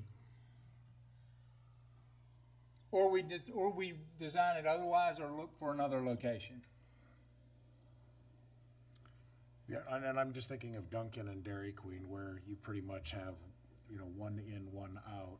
What's that again? Say that. So if you think about Dairy Queen, you have one driveway in that loops around the building, and the exit hits right into that. Dunkin's the same way. I live over there, and I remember the spillover. So again, part of it is training people, but the morning crowd at Dunkin' tends to be a more consistent. We need to make a distinction here. This is not a drive-through, thank the Lord. Yes. So the capacity is the people eating there and waiting on foot. So I think we can't be careful not to draw analogous situations to drive-throughs, because the drive-throughs got the queuing, which is a whole different ballgame. I wasn't referring to the drive-through. I was referring to the limited egress and entrance points. So the reason I mentioned that is not this plan, but the final proposed plan. If you look, the in and out is within 20 feet of the road. So what you have is the intersection of College Corner Pike and the driveway, and then within, a trip and fall distance, you have a driveway, and then 30 feet, you have a driveway. So if you think about it, like we were talking with Kerr Road, you have more access points and intersections that we're dealing with, and that's always problematic. So, because if you look And the at right of way here provides you with a pretty good throat, though. Yeah. So from the road to the concrete is really about 1.5 car lengths, so it's maybe 30 feet. So, okay. Any other questions, Ms. Blackmer? This is always operated as a 24/7 business, is that right? Correct. Okay. And you never, and no operating guidelines ever go to less than that? If there's a pandemic. Okay. All right.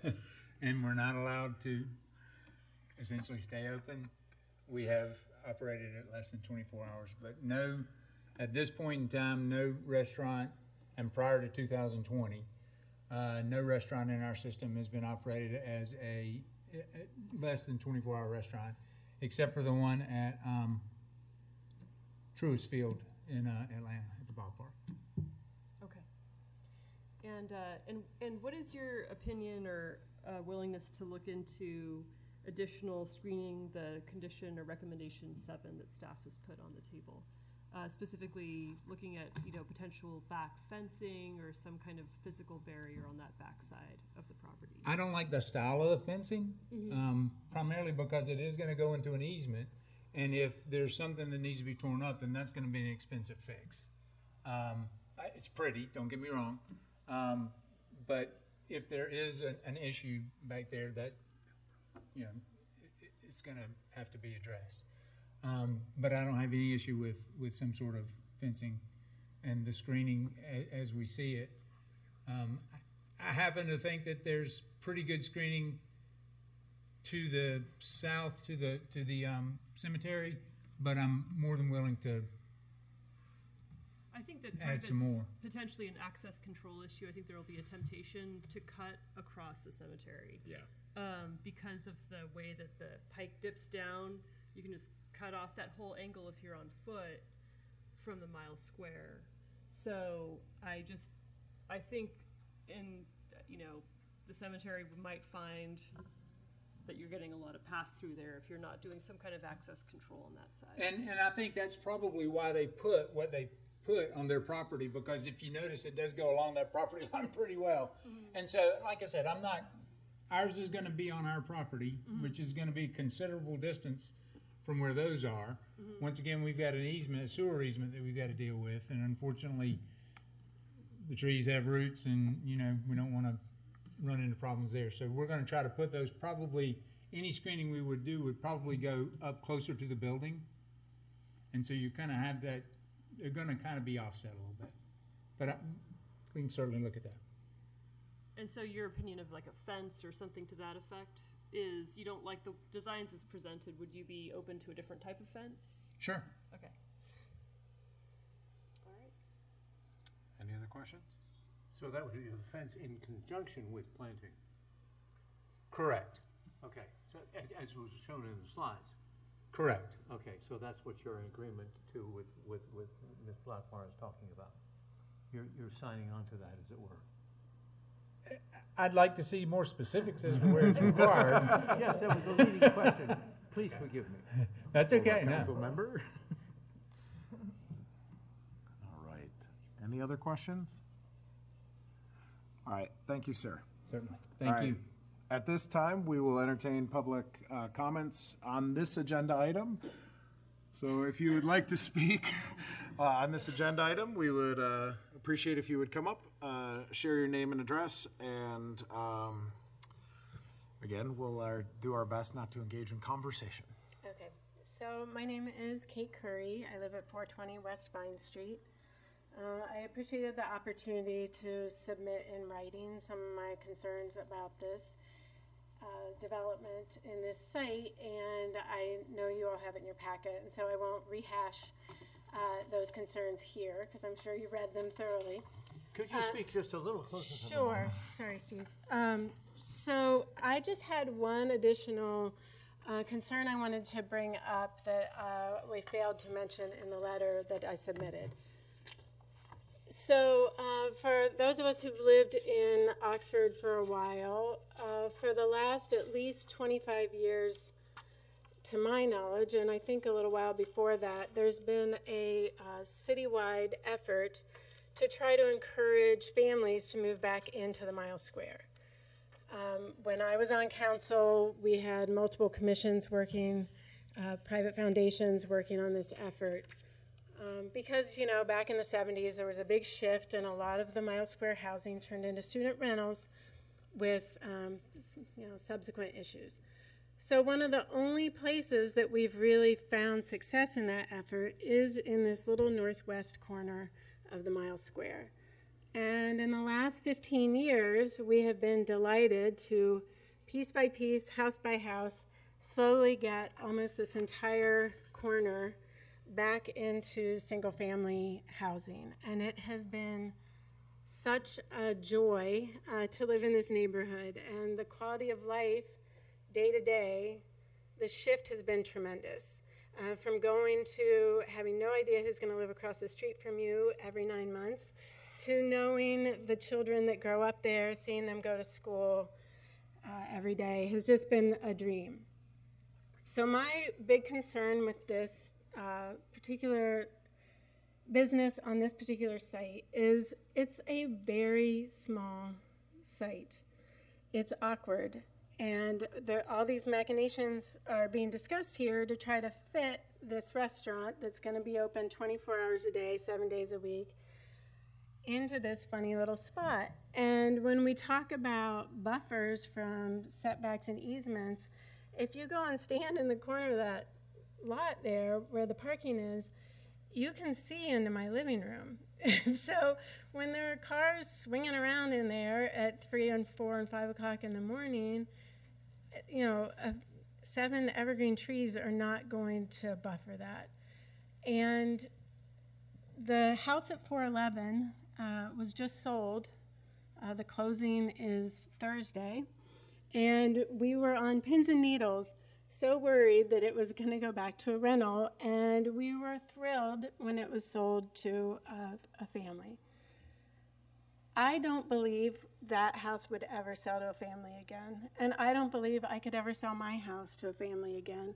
And that is not a concern of property values, because I could probably sell my house for twice as much as a student rental than I can as a single-family dwelling. I am the little upper house there. Yes, there I am. I know there's no way in zoning to say you can't put this Waffle House here, but I think additional parking is only going to be additional problems into turning this neighborhood back into student rentals and losing the hard-fought battle to get these houses to be single-family again. And that just makes me sad, because we love Grandview. I like to call it Grandview. I was really leading a campaign to bring back all the old subdivision names a while back. So anyway, that's all I have to say on the matter, really. I would just urge you to think maybe the fact that the required parking isn't enough on that site is because that site's not big enough for what you want to do there. I just don't think it's the right spot to put a 24-hour restaurant. And the fact that you have to have the conditional use for the additional parking, I think, is just shining a light on the fact that there's not enough space there. And I think there is going to be overflow, and I just think it's going to be to the detriment of the neighborhood overall. So thank you for letting me talk. Thank you. All right, process of elimination. I'm assuming there's no more public comment, so I will entertain a motion to adjourn from public session. I so move. Mr. Dana with the motion and Dr. Perthrich with the second. All those in favor? Aye. All right, we are out of public session and into commission discussion.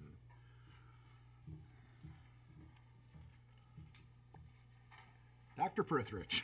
So, just the struggle is I think, Kate, is, the zoning is general business, and our general business zoning is very permissive, and that's kind of the nature of it as it currently stands.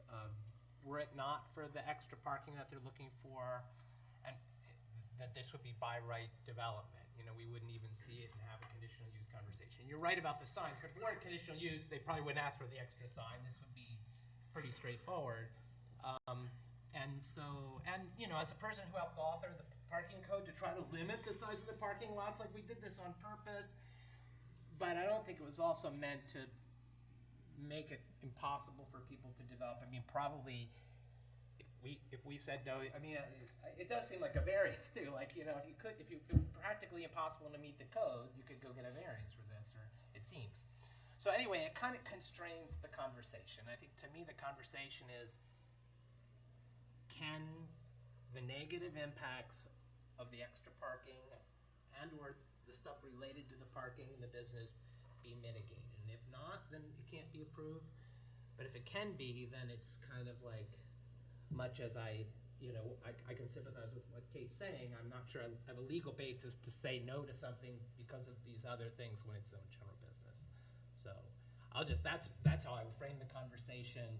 and I mean, for me, and then it's a question about whether those things are mitigating it, the additional screening, the arrangement of the parking, that kind of stuff, so. I just submit that it's possibly quite difficult to understand what the nature of the mitigation could be and how it might be affected before you actually have the structure. I know that sounds impossible, but I'm struggling with that, and I'm saying, okay, what are those mitigating factors that can somehow be tallied, measured, and understood, as opposed to what we're dealing with some of the points that Kate has raised and others have raised. Well, that's where I think those things are beyond they're bigger than the conditional use, and I totally sympathize with them, but I think they're beyond the scope of the conversation. You know, I mean, I think if the site weren't big enough to mitigate the traffic flow, the access, but if it can be, then, so that's where I think the staff and their work with the applicant has tried to address those things, the placing, the screening, the additional fencing. So, I mean, it feels like, yeah, from my point of view, it seems like the conditions that have been placed seem like they hit on things. I think they hit on many of the concerns that are associated with this. Indeed. So anyway, I would say before I let other people talk, thank you for not doing a drive-through business. You know, I mean, in the scope of, it could be worse, and every other business has to have 1 or 2 lanes. I was gonna say 2 drive-throughs sometimes. With speakers at 2 o'clock in the morning, and so much as this is a 24-hour business, this will not have the drive-through traffic and the headlights and the queuing onto the street. So in our world, I just am grateful to be looking at something that's not a drive-through. So I'll stop there. Mr. Bracken. I didn't know you knew that I was gonna say something. You took your preemptive breath. I agree, again, pretty much with everything you said. I would like to see as much mitigation as possible and in conjunction with those most affected. Like we had mentioned, the fencing that you can see through for security reasons, but if that doesn't block enough light, maybe we can look into another fencing if that's what the local residents are worried about. But yeah, I think we just have to do our best to mitigate here because I think they have right to be here, and what they're asking for is it's not out of the question by any means. It's just minor modifications, I think. I guess I just very quickly say that the combination of 2 aspects, one, the screening, the buffering on the one hand, and the requirement to have the walkway connection to the public sidewalk be one of 2 items based on the engineering considerations. Those 2 strike at the heart of what this is all about. You're nodding your head, so at least I get your... No, I mean, I think that's a big parking lot. It's like, how's the parking handled? When we think about a parking lot that's too big, how do you get people to the front door? Those are the kind of mitigating, the headlights, like that seems to me the scope of the things we should be talking about. Okay. Okay, I'm gonna want a fence, and a long fence, and a wood fence, offset board and batten to trap as much sound as we possibly can from slamming doors and late night patrons on Thursday, Friday, and Saturday night after bars close at 2 in the morning. And it's still not gonna help. I'm doing the best I can for you. I think the employees are gonna end up parking in the adjacent properties. And I think the adjacent properties will probably be okay with that, because I think they would rather have good, sober employees in their lot than what's gonna be intoxicated college students at 2 in the morning. Now, what I hope will happen is the intoxicated college students will quickly learn that they won't be able to drive to Waffle House intoxicated because our good Oxford local police will be waiting for them. And they'll quickly learn they have to walk, which is what we want, to have more people walking. But then we just have to direct them away from West Vine, which I noticed today does not have a no outlet sign, so I'll talk to the service department about that. What was that? West Vine doesn't have a no outlet sign. Yeah. Okay. Because I did have a heck of a time driving my pickup truck down to the end and then backing all the way back out.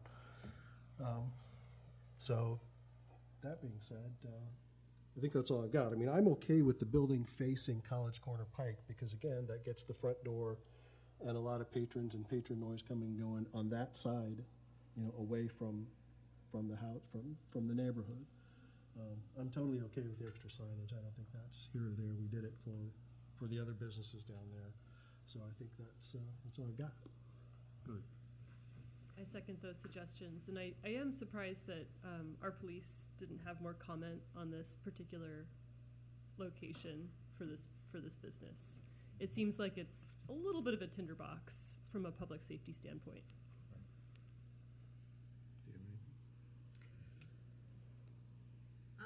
Definitely the walkway in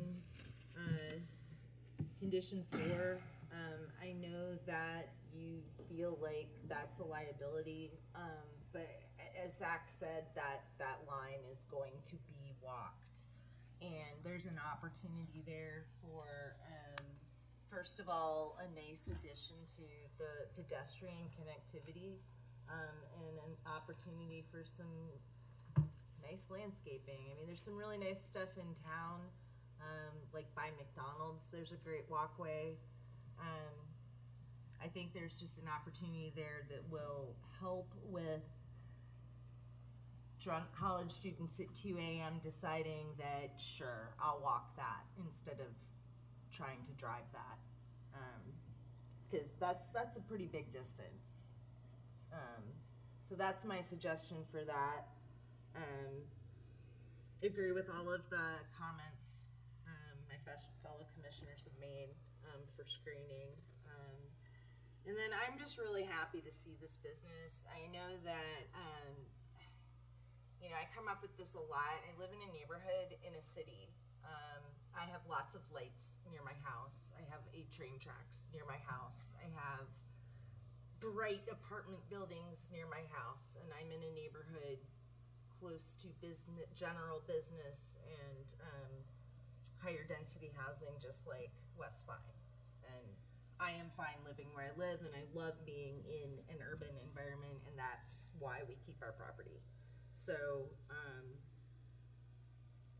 I think that you are completely correct about the type of fencing. I think that the sound will be pretty intense at certain points in time. I noticed you said Saturday. Welcome to a college town. You're going to have Sunday, not only the church business, but the mom's weekends and the, so you're going to see a lot on Sundays as well. Assuming this is approved. I love seeing development along that corridor. I think that we have a lot of opportunities on that corridor. So I am supportive with the conditions as stated. Did you have something to say? I was going to say, did we want to specify the length of fencing, considering people are going to, one, cut across, but also it would have to be pretty long to sort of discourage people from going down Vine and then just walking below it and going around. Just throwing that out there generally, not specifically. Well, here's my question is that, I mean, so we're at cross purposes. At one level, we say we want them to walk, but a pedestrian will go down West Vine. You know, I mean, and so the biggest fence in the world is not going to make them cut down to College Corner Pike. So to me, Wait. Why am I drunk from uptown going on West Vine?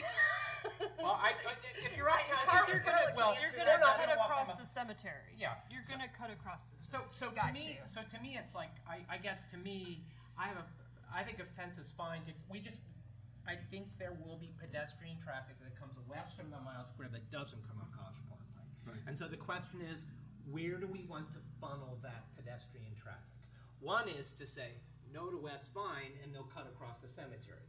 The other one is to say we put a fence along the cemetery, they'll go West Vine, they'll pick up the parking lot and come in from the side. Like, I think there's going to be the traffic, and the biggest fence in the world is not going to stop it. So I think it's the question of where you want. I mean, to me, I feel like West Vine is a public right-of-way, and if they can walk past there and pick up the parking lot of Coldwell Bank, or they can come in the side, it's either that or the cemetery. So I guess, I don't know where people figure, like, Kate probably doesn't want on West Vine. I know we don't want it coming down the driveway. What I don't want people to do is come down West Vine and then turn on that little thing, and then you're basically in someone's public drive, with a private driveway. So yeah, I guess I would ask my fellow commissioners and Kate and anybody else, if you're gonna have pedestrian traffic from the Mile Square approaching this from the east, So where do we want that traffic to be? I have to say, like, I really would love to hear from you, Carla, because you live there and you know the best Right. of anybody here, like, what's going on. I guess I just think, I think that, well, first of all, West Vine is in really tough condition right now. The bottom, it's all mud, it's like deep mud, all through that area. And so it's not in great shape. I think that people will probably choose the cemetery if they choose to walk. And, you know, we traditionally had more traffic trying to cut off that corner on West Vine Street. Coldwell Banker put a fence, fencing their property on one side, and it almost eliminated pedestrian trips because that cut through no longer functioned for people as quickly. People are really looking for expedience. So the cemetery gets a lot of foot traffic right now. Cemetery seems, they didn't mention it in their letter. And they're not here. So Most people in the cemetery can't come tonight. most people in the cemetery can't be there tonight.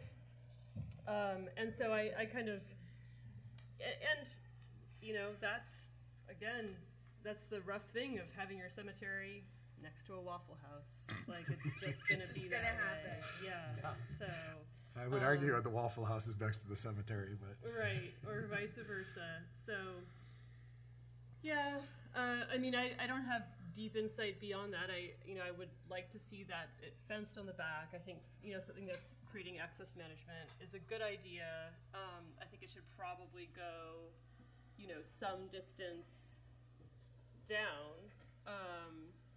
But again, if it was going all the way to the edge, it would be cutting off visibility, you know, for the business. And so I would think going to the extent where it's like to the trash enclosure might be a good idea. And I don't know, it would be nice if we had regulations that limited, you know, when you would empty that trash, but I doubt we have that. So, and it'd be nice if we had better lighting regulations. We already have incredible, you know, large amounts of light pollution in this area, so. Are there any of the 7 staff recommendations with which my fellow commissioners tend to disagree? If not, I see there as the basis of a proposal, if the fence is included. what page are you on, Mr. Dana? It's 16. So the fencing would be like a modification to 7 or something, is that? That's right. So before we dive into that one, I'd like to take my opportunity to throw my 47 cents in the record. First and foremost, and this is, I understand capitalism, I understand supply and demand, access, everything. Our purview is to fit a square peg in a round hole. Back it up, and again, not the purview of this commission. I do not believe this is an appropriate site for this business for a myriad of reasons, but that's also because I think there's other sites more suitable in town. One of the flaws we have is general business is everything from a tattoo parlor to a restaurant. So as this commission moves forward, we don't have a time machine, but as we move forward, I think maybe there should be graded general business. We have it with size, we have it with certain uses, but we don't have it with mixed. And of course, we want to have a blend. You know, we don't want to have every single restaurant in town in 2 square blocks and every single doctor's office. I mean, we do want to have some variety, but as Mr. Moore said, the code says adjoining property. Well, one could argue there is no zoning in a right-of-way, so hypothetically, the adjoining property is the next zoned property. So we have a lot of gray area and interpretation here. So again, I actually support this business. I think they're meeting a heck of a need in this town. If you've ever tried to have breakfast any day of the week. Also, welcome to Mid-American Conference football. Saturdays are not a thing here. Hockey, occasionally, Friday and Saturday, you'll be fine. I do really, truly, back to the purview, I'm indifferent on the signs. I just want to make sure, again, that you know, it's the best use of permissible signage. I actually, compliments to the applicant. I appreciated the square footage. They're coming in at half the square footage, so I absolutely have no problem with the signage. I just want to make sure we're being logical about this. I really, really struggle. Funny enough, not so much with additional parking. I think that's quite wise. I struggle with how it's laid out because I think, unfortunately, in my half decade on this commission, we've seen a lot of things that make sense on paper, but as we've discussed, where to put the fence and all that, path of least resistance. Of course, if you're an individual in a wheelchair, you're going to go with the ADA ramp, you know, or gradated sidewalk if that's the option. But some of the apartment complexes over by my house, you know, they cut up the fence and they do that. So down by the monument sign, I envision, as Mr. Moore says, a goat path. I struggle to approve it as it is now because we have competing spirits. So the lesser of all evils to me is to push this closer to the either the street to create one large parking area, which will mitigate some of the confusion. And again, this is not a decision standard, but there's been quite a lot of attention to, you know, inebriated people and making bad decisions, and having a more complex parking structure will lead to problems. So I'm actually more of a fan of turning, tilting, moving one direction or another if this is the concrete parcel that this is going to be built on. I think there are other parcels in town which would, funny enough, there's one that I think of where you probably wouldn't even have to do much beyond build the building and take out about 17 parking spots. So I struggle with this because even though we want to put in trees, we want to put in a fence, I really feel like we're Band-Aiding something that could be better elsewhere. And just for perspective, if I'm not wrong, Mr. Moore showed us Wendy's, Dairy Queen, and Burger King. Those buildings are all roughly the same size as far as physical plant buildings. They're all on larger parcels. So that's where I struggle, because we're trying to put more parking in, which is contrary to our green initiatives as a town. We're adding walkways because what we have doesn't work. So I really feel like this is a square peg in a round hole, and I'm struggling with this because I just think it's going to be problematic. Whether it falls under the purview of planning or not, I think it's going to be problematic, and then it's just going to lead to things that, I'm not a huge fan of, hey, if there's problems in the future, I would never want to be a business owner with that condition. So I'm very much on the same page as you, and that's where I'm trying to mitigate it up front. So I struggle with this. I like the Waffle House, trust me. Yeah. My kids have your vote, trust me. Just Can I don't. ask the applicant a quick question? So I've been thinking about the parking, the sidewalk access. Is there any reason why you couldn't do a Y-shaped sidewalk from the front door that went out the front door and then branched north and south in a Y shape to get the ADA? I don't know what the grade is. Because, so I'm just thinking about, I think the condition captures it. What I would say, in addition to the long about, you also put the person on the sidewalk in exposure for a long, so anyway, I just think about that. I think it could, within the existing condition, but I think that's the way we end up addressing the goat path. You know, you have a, imagine a Y shaped in which the bottom of the Y is the front door of the Waffle House, and then it branches north and south on a slope, and maybe that makes it ADA. Okay, so what's the answer to that? Or what's the? So that's within the condition. That's just a suggestion to look at. Yeah. We try not to cross drive aisles when it's not a 90-degree angle, just for the safety of the two users. Well, but that's what I'm saying. It would be a 90-degree. It would come directly out the front door, and then what? Oh, I see. Oh. So I thought you were talking about a Y in the parking lot, so that's where. Yeah, no, that's my way of, and then you could stretch the slope out on either side to make it ADA, assuming your parking lot's pretty level. So that's just a thought. That's actually not a bad idea. That's a good idea. It may not quite be ADA, but it would Just AD. And then just one last final Could you say question. that again, Mr. Perry? It may not quite meet the 12-to-1 slope, but it would be better than direct perpendicular to the roadway. All right. And then the last question I have is, it seems like there could be parking spaces, like, have you thought of, there's basically a vacant space to the left of the current sidewalk, yeah. What's going, yeah, so if you go up, follow it into the site, Zach, and then turn right, yes. Directly northwest of the building, there looks like there ought to be 4 spaces right It's a there. loading zone. Is that loading? Yeah. It's a loading area. Okay. Yep. Okay, so they need it for that, because I was thinking if you could move some of the spots at the back, but you need it for loading.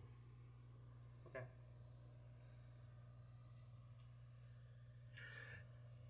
Also, food for thought, and I know this is a new design for Waffle House, but if you think of the one on High Street in Hamilton, it is actually shoebox. The short side is to High Street, and the facade, that's where I had the 90-degree turn.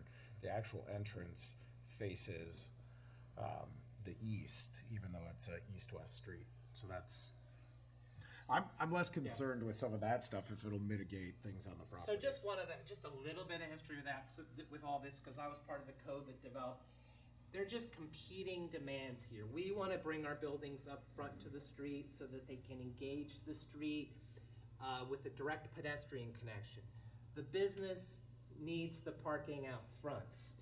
The business can't have parking on 2 sides. They don't want it out front and to the sides. And so you end up with this really convoluted compromise. This is what we in Oxford, I think, would call a good compromise. It's only it's only 1 rank of parking in front instead of 2. It totally, in most circumstances, could have been 2. This is kind of the compromise our code strikes here. It's not perfect, but it tries to not discourage the businesses that want it one way and try to make them meet us in the middle. So I'm still concerned with the on-site wayfinding and on-site. Again, no disrespect to Bishop Square, but I think of the blind spots and the one-ways and just the confusion that we have on that property. I think you're going to have it with that audience and multiple parking options. And it could just be adjusting it so that the 2 parking entrances aren't 35 feet apart. It could be, okay, hey, if this is intended for delivery trucks and staff, that they enter where those 2 spots are back there, because it'll be so far up the property, most logical people wouldn't think it's parking. So again, there's things we could do if we have to go to dual parking.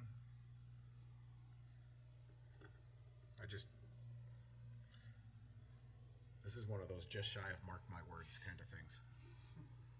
One of these. Just shy of mark my words. Yes, I understand. All right, so any other discussion, comments, questions, concerns? If anyone's so inclined to make a motion, I would say that you clarify, regardless of if it's to approve, deny, or table. What was the last thing you said? I was just saying, if we have discussion, I'd like to get it off, taken, any further comment, but if anyone is inclined, Mr. Bracken? Did we want to explicitly define the fence length necessary? I've got some wording for that. Okay. okay. I was gonna say, that's why I wanted the definite, I make a motion too, so, would you like, Mr. Perry, would you care to help us? I just rewrote the final one to say 6-foot tall board and batten fencing or other sound and light mitigating fencing shall be included along the eastern property line up to the point of the dumpster enclosure. So it takes out everything about landscaping and just focuses on fencing. Because there's already some landscaping built into the underlying, the site plan. So it's this is additional fencing. Okay. Yeah, because there's the tree ordinance and other things that are in play. And then while I've got the floor, I know that you're kind of in the minority, Mr. Watt, but I would say if there's more than just you that don't feel that this is an appropriate site, we would need a lot more findings of fact in here to either reorient the building or recommend denial. I think that's not the direction the commission's going, But if for some reason the vote were to sway that way, we want to have some more findings of fact in here to make sure that the council also has that. Well, in addition to the screening, as you have written it, what animates me the most is that which has to do with the public walkway and the way that's being addressed. The two options that you propose, that to me is something that has to be taken, has to be enunciated in any proposal, that those two staff recommendations are obtained. Does that make sense? If that's something that the commission would like to see, if there's a majority of the commission that would like to see something different done with the walkway. But I think your condition captures, it's either add a walkway at the center or add a second walkway. Right, and that's what I'm condition. proposing be included in a proposal, whoever makes it. My thought on the matter is, so if the commission were accepting of the condition as written for the walkway connection, then we would take time, me and the applicant, to revise the site plan to accommodate. That's in accord with what I Either envision happening. So we would actually want to try to bring that condition to fruition, but actually incorporate it into the site plan itself. Yes, in thus short, yes. drop it from the list at Yes. that point. If the site plan reflects that walkway Before council. as desired before council, then, So okay. whoever make a motion, I'm just simply saying that they should include in it what you have just said with regard to getting together with the applicant and coming up with something. I think the existing condition, if I hear what you're saying, Steve, I think the existing condition captures that, Okay. that they're gonna have to work something out. Okay, good. Yeah, it's 4-1. Yeah. And Mr. Perry, to your point, so while we're looking at the number of spaces, I believe the layout is even more so applicable to the discussion than green screen and things of that nature, because it's not just a numerical approval, because if there were 23 spots Right. jammed in the woods, that wouldn't be copacetic. So I understand what you're saying, but my concern really is functionality, and because if you think about it, it's 18 spots. So what's Mr. Moore? What's the total square footage? I think it's at 1,760 square feet for the building, and the building floor area influences the number of parking spaces that are One for required. 150. So one for every 150. So our calculations are actually off. If it's let's say 1,800 for easy math, and it's 1 for 150, we're actually looking at by right 12 spots. Yes, so So it's that would 12 spots are required, but it's 150% of the minimum is the maximum. gotcha. So there's like that blanket standard that covers all parking calculations across So all land 18 uses. so that would actually, if you think about it, that would, if we went with the 18, that would actually eliminate the entire back top 2 plus, I think there's 3 or 4 back there. I can't tell with the V. So again, that would, you would only have 4 spots for staff parking. And again, that would, to me, that's where I tie these together, is because when we're adding those additional spots, every time I've ever been in an establishment like this, there's 4 people working at most. So assuming they all drove separately and they all drove, those 4 spots are there. So again, that's where I think the number and the feng shui component are one and the same. The number and the layout. Yes. Because if you think about it, if we take those 5 additional requested spots off, the only reason that northern lot exists is for the dumpster, deliveries, and 5 staff parking. Okay. So that's kind of why they're one and the same to me, is it's an invitation. Also, to the point why I agree with the condition on the sidewalks, is if I'm coming up, the minute I hit that corner where that tree is, I'm cutting across to the front door. I am not, my days of marching band 90-degree turns are long gone. So I think just being pragmatic about this is where I'm coming from. So I do have logic behind my thought. All right, any further discussion? Ms. Blackmer? No one wants to make that motion. You look like you're on the fence. I am on the fence. I mean, maybe this is the project where we let go of our parking regulations and just double park that front, you know, accommodate all those spots, have greater logic, you know, call a spade, auto-oriented use on College Corner Pike. I guess to me, I think about the basic, the fairness of the code, which again, if they weren't trying to build we'd give them mixed signals. We want enough parking for all the people, but we can't have too much, you know? As pure fairness, like, if they didn't ask for those additional spots, which we're also saying we maybe want for spillover parking, this would just be a by right thing. We wouldn't be having this long conversation. So I don't want to create kind of an unfair, like, I don't know. I mean, my feeling is like, staff and the applicant worked as hard as they could to get this as close to as good as it can be. And I'm not sure I can armchair this. You know, I think So to quote my father, close enough is only good in horseshoes and hand grenades. I think, you know, we're gonna be doing so much zoning code reform in the next few years. I'm not sure that we'll have any parking minimums or maximums, with all that's gonna be changing. But I realize for now, that is why we're here. So, and there's been past decisions that have been made. I'm more okay with more parking in front, as contrary as it may be, or again. Well, I don't think we could require that at this point, and also I think I mostly agree with you. I think they mostly have a right to do this despite the trouble it might cause local residents. Would you be kind enough to? Sorry, I'm really bad at that. Yeah, I mostly agree with David, and that I think they mostly have a right to do this as they've developed in the plans, outside of our mitigation efforts, and I'm not sure we can hold it up. So I politely disagree with you, because the original proposal was to have more parking in front, and second, that's what I'm saying, part of getting additional spots is also where they go. It's not just here's 5 spots, hope it works out. I think we could request that. I don't think we could demand it. And as a person who was involved in authoring the code, I think that it's imperfect because of this, but this is kind of what the code imagined. I mean, I think we didn't necessarily want double ranked parking in front. We tried to hope that there'd be some parking around the side or back, which typically people really resist, having any parking around the back. We said explicitly in our comprehensive plan that the idea of some kind of spillover shared parking, connectivity with adjacent lots. So in our imperfect world, this approximates the kind of things we've been talking about. So it's not so far off as to be that I feel like I can inject it. I think that's captured in what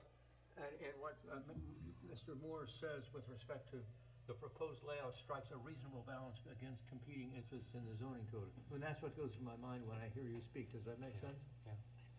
So I don't know. I mean, I don't want to be move approval of this. And if people want to go another way or vote it down, I just think at this point we need a motion. I'm gonna make a motion to approve PC 2022-10 with everything that Mr. Perry has wordsmithed for us in the conditions that I already agree with. I second. May I offer a friendly correction? Did you mean -12, not -10? Yes, I meant -12 because I turned to the wrong page in my packet. I appreciate the correction. We Thank doubly you. approve care. We doubly approve there, yeah. So, as a point of order, Mr. Perry and Mr. Moore, would you clarify for the record what the extra verbiage and clarifications are that you captured? Yes, I'll be glad to, Mr. Chair. The motion from Ms. Rosenberg was to recommend approval, adopting the staff's findings of fact, and all of the conditions as written with the amendment as written by myself or read by myself for number 7 regarding the fencing. Can you just read that amendment Sure. again? Condition number 7, rewritten as 6-foot tall board and batten fencing or other sound and light mitigating fencing shall be included along the eastern property line up to the point of the dumpster enclosure, period. I'd like to offer a friendly amendment just that as approved by staff. Yes. Because it does not clarify who gets the final say on what other style is. Okay. And that would not include the north property line? Well, it's not exactly a perfect, it's north and east. Okay, so it'd be the two sides Correct. of the. Okay, that's okay, correct. all right, That's my okay. To clarify, for the record, it's basically a 7. Yeah. Okay. Okay, Do you accept the amendment for as approved by staff and clarified that it's the basically 7 there? Yep, Okay. I sure do. All right. Is everyone Clarifying that it's, that shape up on the screen? right. Yeah. Okay, I got it. Yep. All because of the railroad tracks. But All right. Mr. Perry, would you call the roll? yes. I'll start with Mr. Smith again. Yes. Mr. Dana, Yes. Ms. Rosenberg, Yes. Ms. Blackmore, yes. Mr. Bracken, Yes. Mr. Prithridge, Yes. Mr. Watt. No.